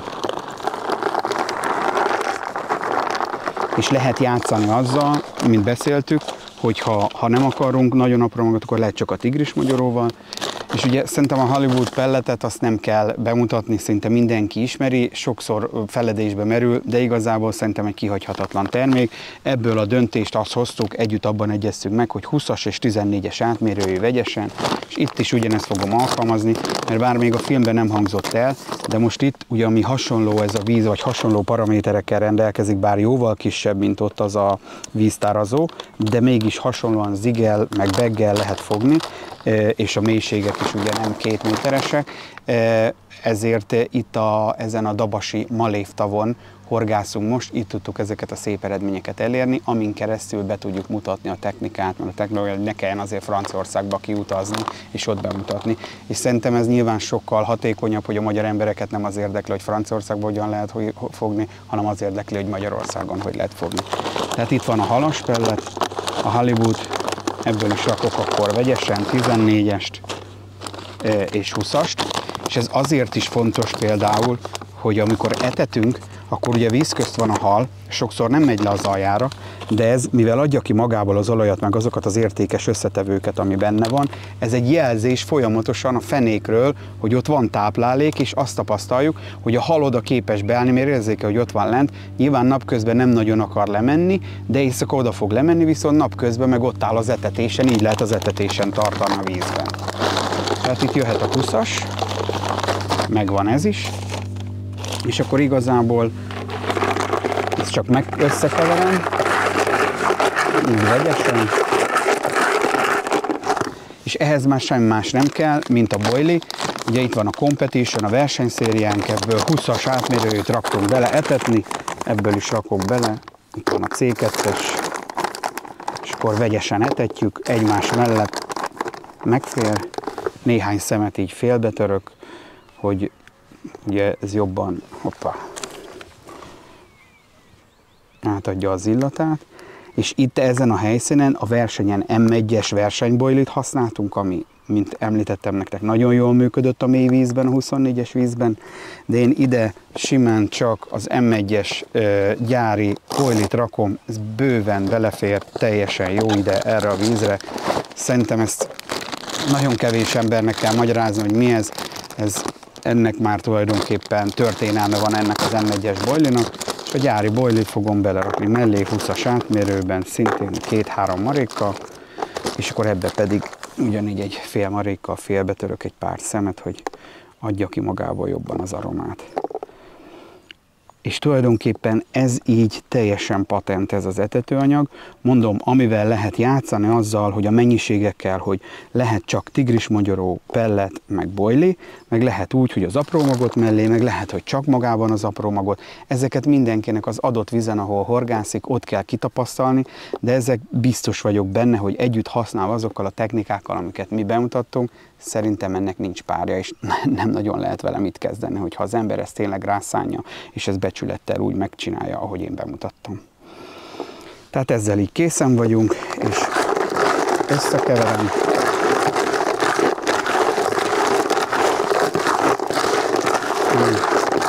Igazából egy picit szoktam hagyni állni, és akkor utána pedig lehet is beszpombolni a megfelelő távolságra. Miután emlékeztetlek benneteket, hogy bemutattam, ki kell klipszelni ugyanarra a távolságra, és ugyanarra a távolságra, ahol bent van a bag, vagy bent van az zig, mert az a lényege, hogy ahol az zig van, oda, ha pont oda etetünk, a halak, ahogy víz közt, ahogy megy le ezek az apró magok, meg ezek a dolgok, akkor ott próbálják elkapni, és így a ziges szerkót, ami rajta van a csali, azt fogja belőle kivenni. Még egy érdekesség. Egy fél napot, legalább, vagy majdnem egy napot elbaltáztunk azzal, amivel még lehettünk volna jobbak a világbajnokságon, hogy csak a halaspelletet, meg a tigrismagyorót erőltettük, de kellett volna rá az apró mag, de kihagytuk azért, mert arra a döntésre jutottunk, hogy mi értelme van apró magot etetni, amikor 24 méteres a víz, rádobod a víz tetejére, az 3 szektorral odébb fog leérni az aljára. de mégis volt jelentősége, mert a hal a vízfelszíntől számítva néhány méter, 3-4-5 méterre volt, és amikor odaért, ő ott evett, és mivel mindig ugyanott jött be, ott állt a hal. Tehát nem vitte el, mert amikor már elkezdett szétterülni, akkor már nem ment el, hanem visszajött és várta, hogy újra jöjjön be a spog. Ezért még ilyen mély vízben is, vagy akár itt is a 6 méterben is van értelme az apró magnak, hiába lehet, hogy a repce 20 méterrel arra fog landolni az alján. Ha fúj a szél. Nyilván, ha nem fúj a szél, akkor le fog oda menni, akkor is elterül, de ennyire van jelentőség, és higgyétek el, ebben most tényleg minden tapasztalatot, tudást, amit így összeszedtünk, azt megpróbáltam nektek átadni, és aki becsülettel ezt betartja és megcsinálja, higgyétek el, az rendkívül eredményes lesz, aki meg nem, az meg nem tudja átélni azt az örömöt, amit ez a technológia tud adni, hogy mennyire eredményes és mennyire hatékony tud lenni.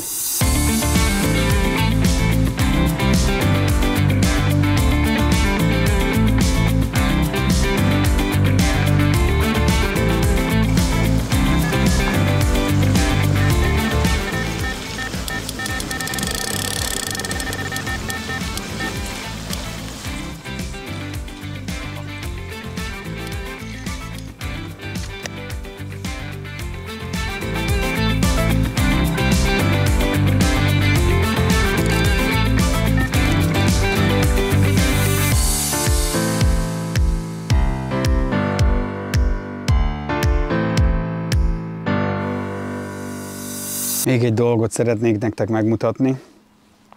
Ha visszaemlékeztek, megint visszautalnék arra, hogy ugye 24 méteres víz volt előttünk, és ott kellett megtalálni a vízmélységet. Tehát az zigre, én őszintén életemben olyan, hogy most én 7-8-as zigekkel horgászom már, de hogy 10 méter fölötti zigre még életemben nem horgáztam ziggel. És ugye ott hát a kiinduló alap az volt, hogy 22 méter, általában a vízfelszín alatt 2 méter és attól lejjebb. És akkor ezekkel a 17-től 22 méteresig kellett ugye horgásznunk. Na most hogyan lehet egy ilyen 22 méteres ziget bedobni úgy, hogy nincs 22 méter a szektornak a vége, a szektorból nem lehet kilépni, tehát durván vagy 12 méter, és ráadásul ugye ez egy sík terület, tehát ez egy nagyon egyszerű terület innen dobni, de mégis belakadhat a fűbe, beakadhat a kavics közé, főleg amikor fúj a szél, viszi az előkét össze-vissza. Ezért kitaláltunk egy olyan dolgot, hogy azt szeretném nektek megmutatni, hogy lehet ezt kiküszöbölni, ezért most egy 10-es ziget raktam föl, azt fogom bedobni, és képzeljétek el, hogy ez a 10 még mindig csak a fele annak, amivel kellett horgászni, pedig ez a 10 méteres is már hatalmas. Nyilván bedobom, de nem sok értelme, mert fent lesz a víztetején, ez csak most a bemutató kedvéért. És még egy dolgot, ugye, hogy kiterítettünk egy ponyvát, és próbáltuk a két sátor közé berakni, hogy a szél ne fújja, de volt, amikor akkora vihar volt, hogy így alákapott a ponyva alá, azt, ami ott volt bent betéve előkezsinór, az így feldobta a szél, az mint egy ilyen nagy bogja, így összeállt az egész, lehetett szedni ki és dobni a kukába, és hogy ezt hogyan küszöböltük ki. Egy nagyon egyszerű, ötletes dolog egyébként, amit kitaláltunk.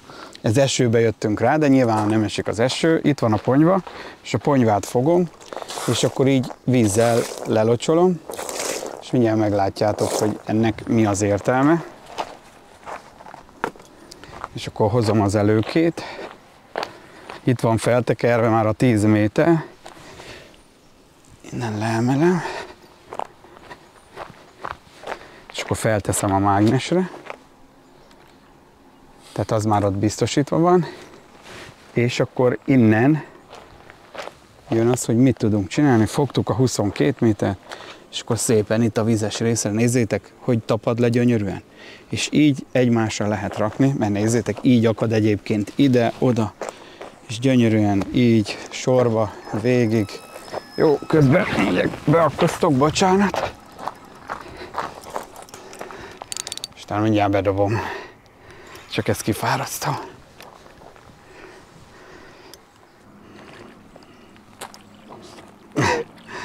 Felraktam egy 24-es oldódót, hogy mondom, az hát, ha megszelektálja.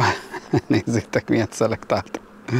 Tehát ami leghamarabb odaér, azt húzza.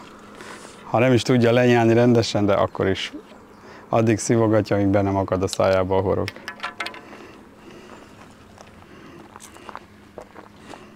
Na, akkor most jöhet a bedobás. Tehát láttátok, hogy a víz miatt letapad, és akkor ilyenkor, hogyha a szél fúj is, nem fogja elfújni az előkét, arra kell figyelni, hogy ugye egymásra szépen sorba rakni kell, hogy ne gubancolódjon össze, de így nem fog. És akkor így, most ez egy 10-es előke, de mondom, ennek a duplájával kellett. Ezt most gyönyörűen bevágjuk.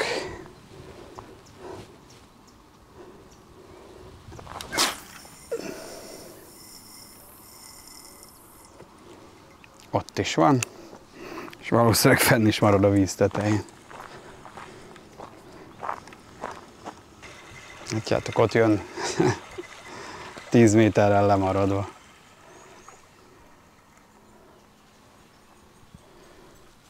Itt van a végszerka.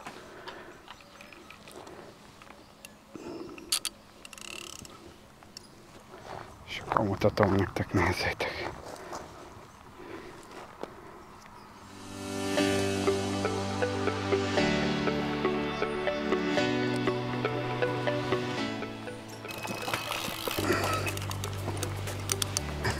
Most felraktam 2 dupla 16-ost, olyan hát, ha nem húzza el, de most elhúzta azt is. Meglátjuk, hogy tud-e a nagy csali szelektálni, vagy nem. Először azt gondoltam, hogy ugye a csali nem szelektál itt most jelen pillanatban, de hát fel kell írnom, mert ez nagyobb lett, mint gondoltam. Hát azért ez az eddigi átlagjaknál nagyobb, úgyhogy a dupla 16-os az kijelenthetjük akkor, hogy meghozta az eredményt.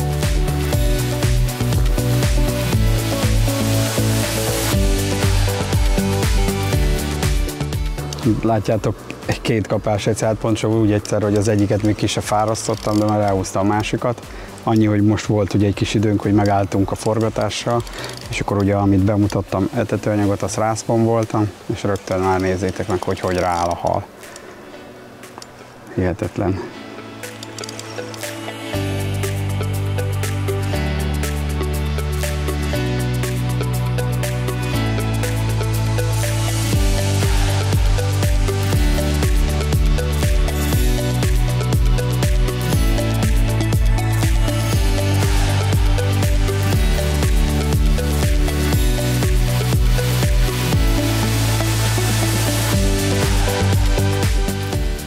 Képzeljétek el, ami különleges, hogy éjszaka ziggel sikerül halat fognunk.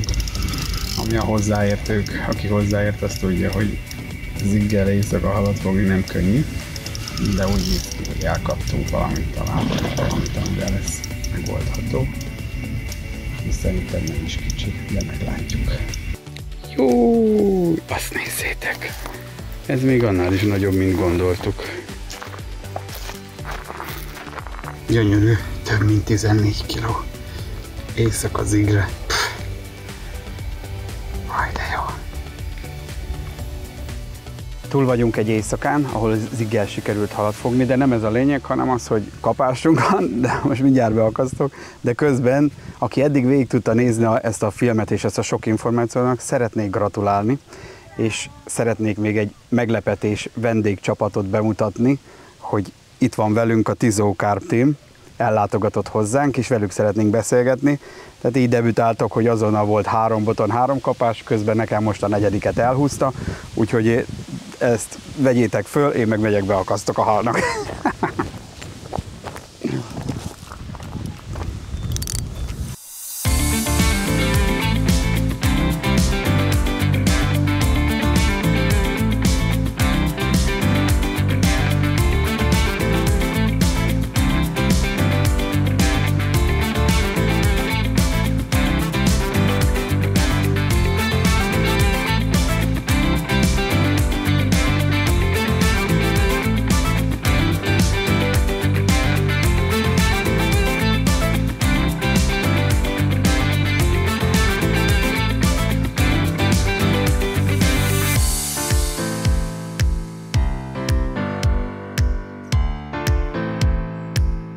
Szóval ott szeretnénk folytatni, hogy bent volt 6 bot, ebből 7 kapásunk lett a végére sorozatban egymás után, ugye ebből láttatok egy kis szösszenetet, de ugye visszatérve, hogy eljött hozzánk, megtiszteltek bennünket a Tizó Carp Team, ugye Gál Tibor és Nagy Zoli a tehát a 2 fős tagja, és ugye abból az apropóból, hogy a mostani világbajnokságon, mint ahogy említettem, ők érték el egyénibe a legjobb eredményt, ugyanis második helyezettek lettek 96 csapatból, jól mondom, fiúk?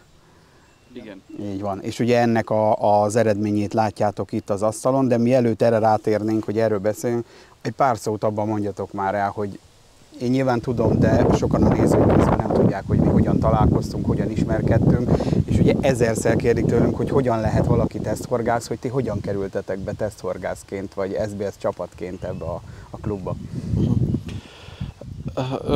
Harsányban volt egy horgászverseny, ahová beneveztünk, és ott szembesültünk vele a névsorba, hogy ti is ott lesztek, örültünk neki nagyon, és úgy alakult a verseny, hogy egy nagyon szoros hajrába, hol ti, hol mi, hol egy másik csapat volt elől, és szerencsére lefújáskor mi előrébb voltunk, mint ti, sikerült megverni titeket. Tehát úgy gondolom, hogy ez majdnem mindegy, hogy hol végez az ember, sok mindenki úgy megy, csak titeket verjen meg, tehát és ott mi lettünk másodikok, ti pedig a harmadikok, és igazából ez hozott minket össze, utána a verseny után beszéltünk, kerestük egymást, és igazából így indult a mi közös együttműködésünk. Igen. Ez igen. körülbelül talán 2013-ban volt. Az már, igen, az akkor 10 éve lassan, a 10 éves kapcsolatunknak az eredménye. Igen. Ez óriási. Nekem az, ami megragadt, az egyik az, hogy elkentétek a szánkat, mert tényleg úgy volt, hogy pont úgy attól függ, hogy melyik időszakban záródott a verseny, mindig az vezetett, és akkor úgy volt, hogy tényleg ti nyertétek meg. De ami nekem nagyon megmaradt, hogy mondtátok, hogy ananászos fluoropopáppal fogtátok a halakat ott a sekélyebb vízbe, mi ugye a boilival voltunk a mélyebb vízbe, és hogy valami olyasmi volt, hogy valami Zoli, hogy valami befőttbe, vagy mibe mártottátok a popápot, mert nekem ez nagyon beakadt, hogy azzal tudtátok elkenni a szánkat. Igen, emlékszel rá, hogy volt? Igen, emlékszek rá, de ott úgy működött azzal kezdeném, hogy úgy működött a mérlegelés, hogy mindig át kellett menni a szomszéd csapathoz. Aha. És akkor megmondom az őszintét, ottan a rotpod mellét le volt egy kis tégely rakva, és abba olyan szilvalekvár gyanús valami volt benne, és mi is gondoltunk egyet, hogy akkor kipróbáljuk, és akkor a segítőnk kiment a boltba, venni akart szilvalekvár, de hát azt csak úgy nem lehet mindenhol venni, így hozott egy üveg befőttet. Aha.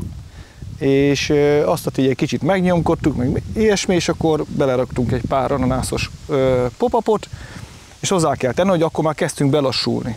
Tehát nem nagyon húzogatta el nekünk, és csodák csodájára olyan szépen visszaállt a hal, hogy elkezdtük megint fogni. Tehát olyan hihetetlen dolog volt ez, hogy ennyin múlhat egy Na hát én erre emlékeztem nagyon, hogy mondom, befőttel elvertek minket az ananászos fluoropopáppal, de ezt azért szerettem volna kihangsúlyozni, mert ez pont, mind a ketten ugye nagyon ügyesek, de talán Zoli, azt lehet mondani, hogy ő a nagyobb gépészmérnök, tehát hogy Zoli, ő aztán látjátok, hogy ő nem riad vissza a megybefőttől. Nekem eszembe nem jutna ilyen, de hogy Zoli mindent kipróbál, és tényleg ebben egy nagyon nagy segítség nekünk, meg olyan, hogy neki olyan dolgokat is kipróbál, amit én nekem mondom, tehát eszembe nem jutna. Na, ez így van. Tehát, és akkor ugye így kerültetek a képbe, így lettetek SBS csapat, ugye SBS teszthorgász, tehát hogy magyarul akkor úgy lehet bekerülni az SBS-hez, hogy el kell verni az SBS-eseket, és akkor be lehet kerülni teszthorgászként. De hogy innen ugye még arról beszéljetek egy pár dolgot, hogy ugye többszörös magyar bajnokok is vagytok, tehát nem egyszer sikerült ugye a magyar bajnoki címet elnyertetek, most azt hiszem most volt ugye a harmadik. Igen, háromszoros magyar bajnokok vagytok. Tehát én nagyon büszke vagyok rátok, megmondom őszintén, tehát le a kalappal előttetek, tehát nem is tudom, van valakinek még háromszoros magyar bajnoki címe? Tudomásunk szerint nincsen. Nincsen, ugye? Én is úgy tudom, kettő van. 2 csapat van, olyan, akinek 2 van. 2 csapat, akinek 2 van, de ugye nektek 3-szor. Így van. És ugye meg hát ti gyerekkorotok óta együtt horgásztok. Hát ez is ritka ugye, hogy valaki változatlan feltételek mellett hosszú időn keresztül, éveken keresztül, vagy évtizedeken keresztül együtt horgászol, mert ugye ti barátok is vagytok, meg ugye csapattársak is.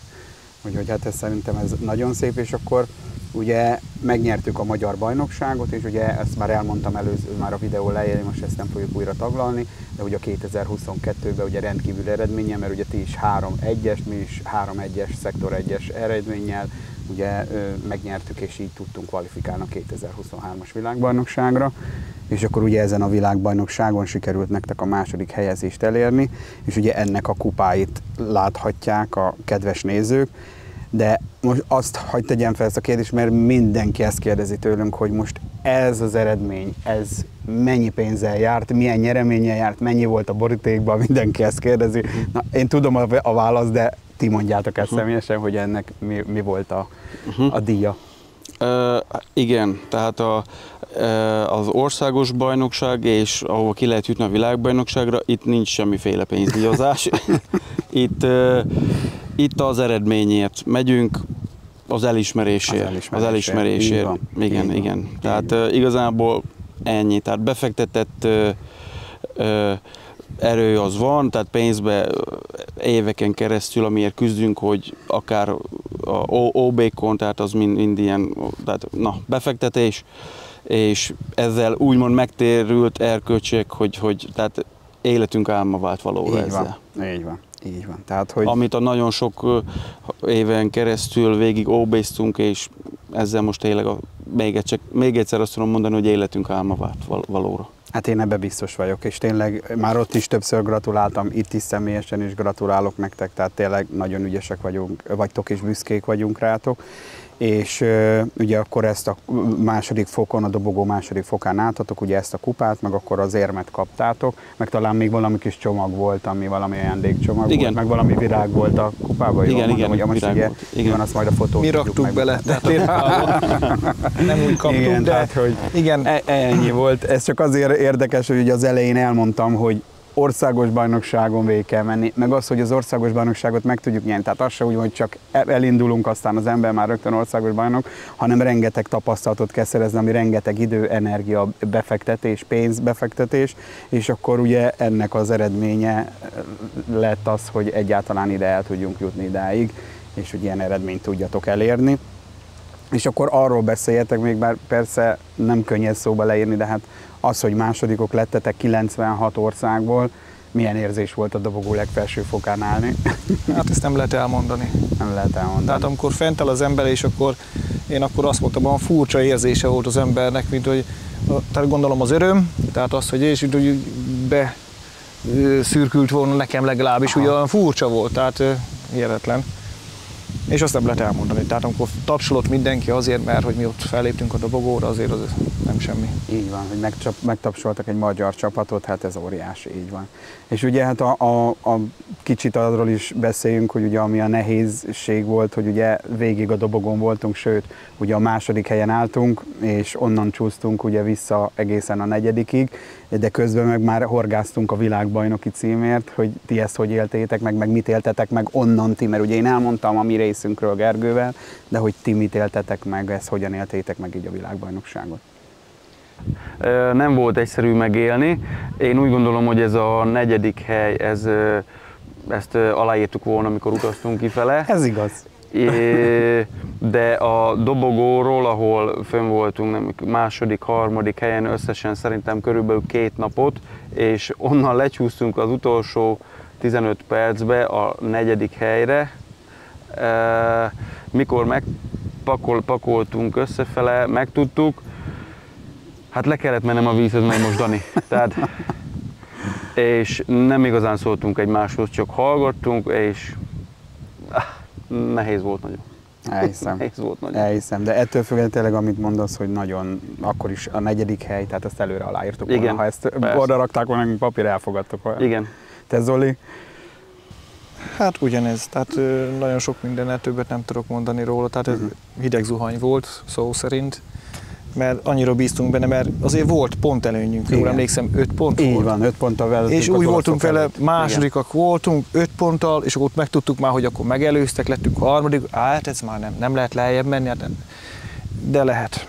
Úgyhogy ezt nem lehet így felfogni. Igen, és ugye a nehéz része az volt, amit említettem is, hogy tényleg, hogy hát ti hoztátok a maximumot, mi hoztuk a szubszektorunkat, tehát ugye nem tudtunk mit csinálni, tehát hogy csak van. ott ültünk, az csak egyszerűen a körülmények megváltoztak körülöttünk. Hát igen, hogy volt benne olyan szektor, ami egy halakon múlott. Tehát ez a legrosszabb az egészben, hogy ott az nem az jön ki, hogy horgászol, mit csinálsz, hanem ha valaki szerencsésebb, akkor... Igen. Hát talán szerintem, bár ők most nincsenek ide, hogy őket is megelőni, csak szerintem a legnehezebb ugye Hunornak, meg Tibinek volt, ugye, meg ugye Csabi volt a segítőjük, tehát azt a nyomást ott végigélni, hogy ugye ő rajtuk múlik a világbajnoki cím, de nem rajtuk múlott, mert ugye hát egyszerűen nem lehetett abba a szektorba halat fogni, és mi ismerjük őket, tudjuk, hogy ha ott lett volna hal, akkor ők megfogták volna, tehát nekem ebből kétség nem fért hozzá, de hát egyszerűen ezt végigélni, tehát talán mondom, nekik volt a legnehezebb, de hát én azt gondolom, hogy nincs okunk csüggedni, hanem hát újra neki fogunk vágni szerintem, gondolom ti is így vagytok, ugye változatlan felállással, ugyanígy Tibékkel, és aztán bízunk benne, hogy újra ki fogunk tudni jutni, és akkor hát ha akkor még jobban meg tudjuk mutatni azt az eredményt, mert tényleg az, hogy két ilyen nagyon jó pontszámmal nem is volt még egy ilyen csapat. Ugye, mert az ukránok is, ha jól emlékszek, volt nekik egy szektor 3, egy szektor 5, meg egy szektor 7, és akkor ugye ezzel a pontszámmal megnyerték a világbajnokságot. Tehát ő nekik nem is volt se első, se második, csak egy harmadik volt a legjobb. És ezzel a világbajnokságot lehetett nyerni, érdekes. Úgyhogy na bízunk benne. És akkor még azt mondjátok már el, hogy, tehát, hogy ti csak nagyjából tényleg nagy vonalakban most már ugye felvezettem, Ziget, Beget, tudják ezeket a dolgokat, hogy ti mivel horgásztatok, hogy horgásztatok tulajdonképpen, mit gondoltok, hogy minek köszönhetitek azt a kimagasló eredményt. Jó, feltettem a kérdést, tudom, de, de úgy nagy vonalakban. Hát kim voltunk július végén edzeni, ti pedig szeptember legelején, és akkor a kettőnk tapasztalatából, amit összeraktunk, mi már ott verseny előtt, mi azzal a technikával nekiindultunk, és mi azt végig is vittük, nekünk működött. Tehát nekünk abban a szektorban ott ideálisak voltak ehhez a körülmények, amit ott kitaláltunk, és ami sajnos Hunoréknál nem működött, pedig ugyanolyan, akkor a vízük volt, csak ott keskenyebb volt, ki volt zárva a hal, nektek egy 2,5-szer akkor a vizetek volt, tehát mint amiben ott teszteltünk. Igen, nálunk ott összeborult minden tapasztalat. Tehát, és mi ezt végigvittük, és azt mondom, hogy szinte új dolgot vittünk bele, tehát igazából nem igazán mi azt végigvittük a begezés terén is, amit összeraktunk a zigezés terén is, és működött, jól működött. A begben mit raktatok, vagy melyik fajta, milyen pelletek voltak? Ugye most, amit én is bemutattam, hogy az a Black Natural, az a kis apró pellet, ugye az a fekete, hogy az érdekes volt, hogy a pellettel, amivel letettünk, de aztán ugye még annyit segítsetek, hogy ti etettetek aztán csak pellettel, vagy ti is raktátok a magot hozzá, mert ezt mondtam az elején, hogy ugye amikor mi voltunk tesztelni, magában a pellet az hatástalan volt. Tehát igen, tehát amit akkor ott megbeszéltünk, tehát volt a pelletes, amiben a 14-es, 20-as így van. pellet volt, meg abban a tigris, ami ott működött nektek a teszten, de és a másik vödörbe nekünk benne volt a apró magos.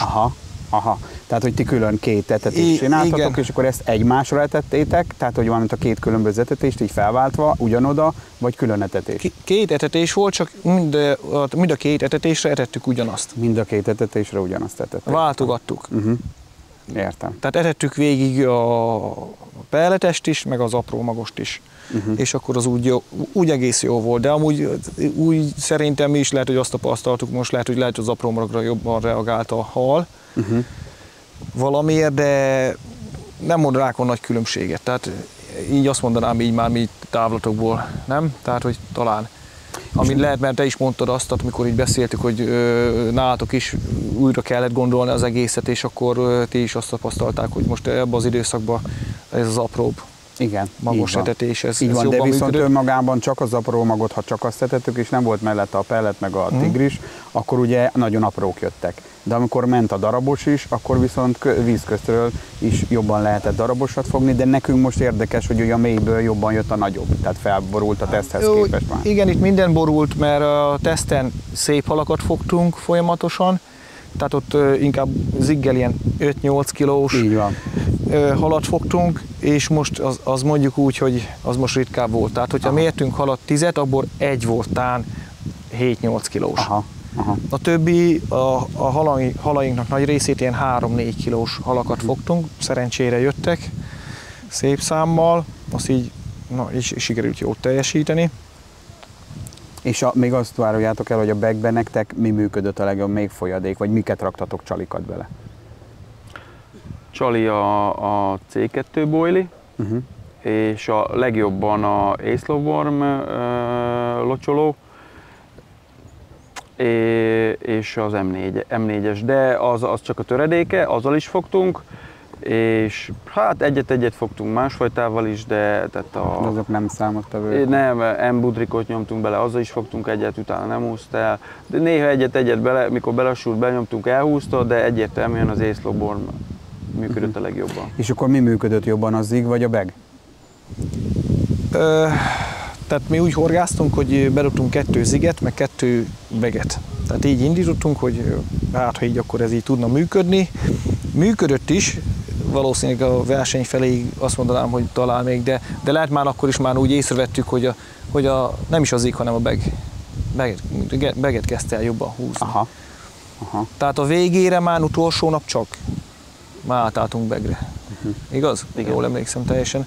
Úgyhogy érdekes tapasztalatok voltak úgy menet közben. Tehát nekünk is 9 méteres mélységünk volt, 90 méterre horgáztunk, és úgy átalakult az egész, mint amit csináltunk a teszten. Hozzáteszem, az meg nagyon kellett hozzá.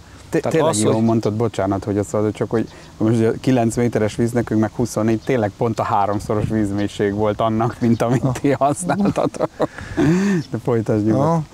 Úgyhogy úgy érdekes, de tehát én mindig úgy szoktam lenni az egészen, hogyha lemegyünk tesztelni, az nem mindig azt mutatja, mindig becsapós. Igen. De itt a VB-n azért kellett. Kellett hozzá. Tehát hihetetlen, mondom, én mindig azt szoktam mondani, hogy becsapja az embert, ha egymaga kimegy egy vízre, mert akkor mindig jól fog. Nem tudod azt csinálni, mint egy verseny körülmény. De itten azt szerintem nagyon sokat szerített, hogy mi bedobtuk, és vagy éreztük is, de el is húzta. Tehát tudtuk, hogy mit tudom, 10 perc vagy 15 perc múlva már valószínűleg lesz kapásunk, és lett is, szépen elkezdtük húzni a halat. És azért ez egy nyugalom az embernek, mikor főleg egy világbajnokságon van, hogy megfogja az első halat, mert voltunk már világbajnokságon, ami tehát sokkal nehezebb volt. Igen, ahol küzdeni kellett egy halfogásért is, hogy az ember legalább a szektorban egy picit előrébb tudjon. És akkor, amit mondtál, hogy 9-es vízbe 7-es ziggel, ugye az volt talán a legjobb, és akkor még azt esetleg, hogy milyen színű csalik voltak, vagy milyen méretű csalik voltak a legjobbak? Az igen, hát egyértelműen a citromsárga. Aha. Próbáltunk mással, fogtunk feketével, nem tudom, másfajtával fogtunk, de feketével tudom, hogy fogtunk egyet. Igen, mással nem. De egyértelműen a citromsárga dominált. Az dominál. Igen, és az a 16-os dumbbell, ugye? Igen, az nektek igen. Próbáltunk más mélységet, 6-ost, 8-as, de egyértelműen a 7-es volt, ami azt mondom, hogy lehetett arra számítani, hogy azt ott elhúzza, de nem is piszkáltuk, 7-es volt a Mondjad, Zoli? Nem, az a második felére a versenynek már feltettünk ilyen kisebbet. Kisebbet tettünk rá, kivettük, tudod, azt a kisebbre volt jött. Tényleg a kisebb is, igen. Utána már az 10-es forma. Igen, 10-es, 12-es forma, igen. Azt vettük észre, mint a hamarabb elcsapta volna, aztán utána át is álltunk a kisebbre. Igen, tehát ezért is ugye most, amit én is bemutattam, ziges csalik, tehát ugye ez ilyen közös fejlesztés, ugye a közös tapasztalatok, amit ugye a ziggel megszerzünk, mert valljuk be őszintén, tehát 2-3 évvel ezelőtt ez az igezés nekünk ez olyan kínai volt, de hát ugye mivel tudtuk, hogy ezen a VB-n ez mérvadó, ezért ugye belástuk magunkat, azért is jöttünk ugye erre a tóra, mert tavasszal ti itt teszteltetek nagyon jó eredménnyel. Úgyhogy ez nagyon hasonló, ugye a víz tulajdonképpen ahhoz, csak jó, nyilván az sokkal nagyobb volt a franciaországi, de úgy az adottságai egy picit, meg ugye a fogás is hasonló. Tehát ugye itt is mi volt most is, ahogy megérkeztetek, bedobáltátok bag, zig, és akkor húzta, és ugye rátettetek egy kicsit, és ugyanazokkal a technikákkal is nagyon jól működik, és tényleg nagyon jól fogtunk. Igen. Jó, hát biztos még 1000 kérdést fel lehetne tenni, amire ugye a nézők kíváncsiak, de hát most szerintem egyenlőre így ennyi, tehát tényleg még egyszer gratulálunk nektek, és nagyon büszkék vagyunk rátok, és örülünk, hogy végre Magyarországnak is van egy ilyen gyönyörű eredménye, és ugye a nézőktől meg itt tényleg szerintem lassan búcsút veszünk. Aki ezt végig tudta nézni, ezt a nem tudom mennyi lesz a vége, 1,5 órás anyagot, annak tényleg gratulálunk, de szerintem nagyon értékes és nagyon hasznos információk vannak benne, és szeretnénk mindenkinek itt külön megköszönni, Gergő társammal is, mindenkinek, aki drukkolt nekünk, aki támogatott bennünket, nagyon hálásak vagyunk értetek, és nagyon köszönjük nektek, hogy drukkoltatok, és akkor talán azzal lehet, hogy lezárnánk, hogy akkor mindannyian ide, 6 bot van most, ugye 6 bottal 8-an vagyunk, de én átadom Gergőnek a 2 botot, és akkor én most a legkisebb leszek, a legnagyobbak között, én majd csak meritek, vagy segítkezek, igen, de hogy akkor próbáljunk meg egy olyat, hogy akkor tényleg odarakjuk magunkat, spombolunk, csináljuk, és akkor ezt megpróbáljuk hátulról felvenni, hogy egy ilyen ütős, hogy be lehet állítani a halat, és hogy lehet fogni, hogy milyen eredményesek ezek a csalik, amiket alkalmaztunk. Jó, és köszönöm még egyszer, hogy időt szakítottatok, eljöttetek, és nagyon bízom benne, hogy még rengeteg nagyon jó eredmény áll előttünk, ahol brillírozhatunk együtt közösen, csapatként, meg egyénileg is. Bízunk benne, köszönjük. Köszönöm szépen nektek még egyszer. És köszönjük. És gratulálok. És akkor a nézőktől elbúcsúzunk, és találkozunk legközelebb a vízparton. Sziasztok! Sziasztok!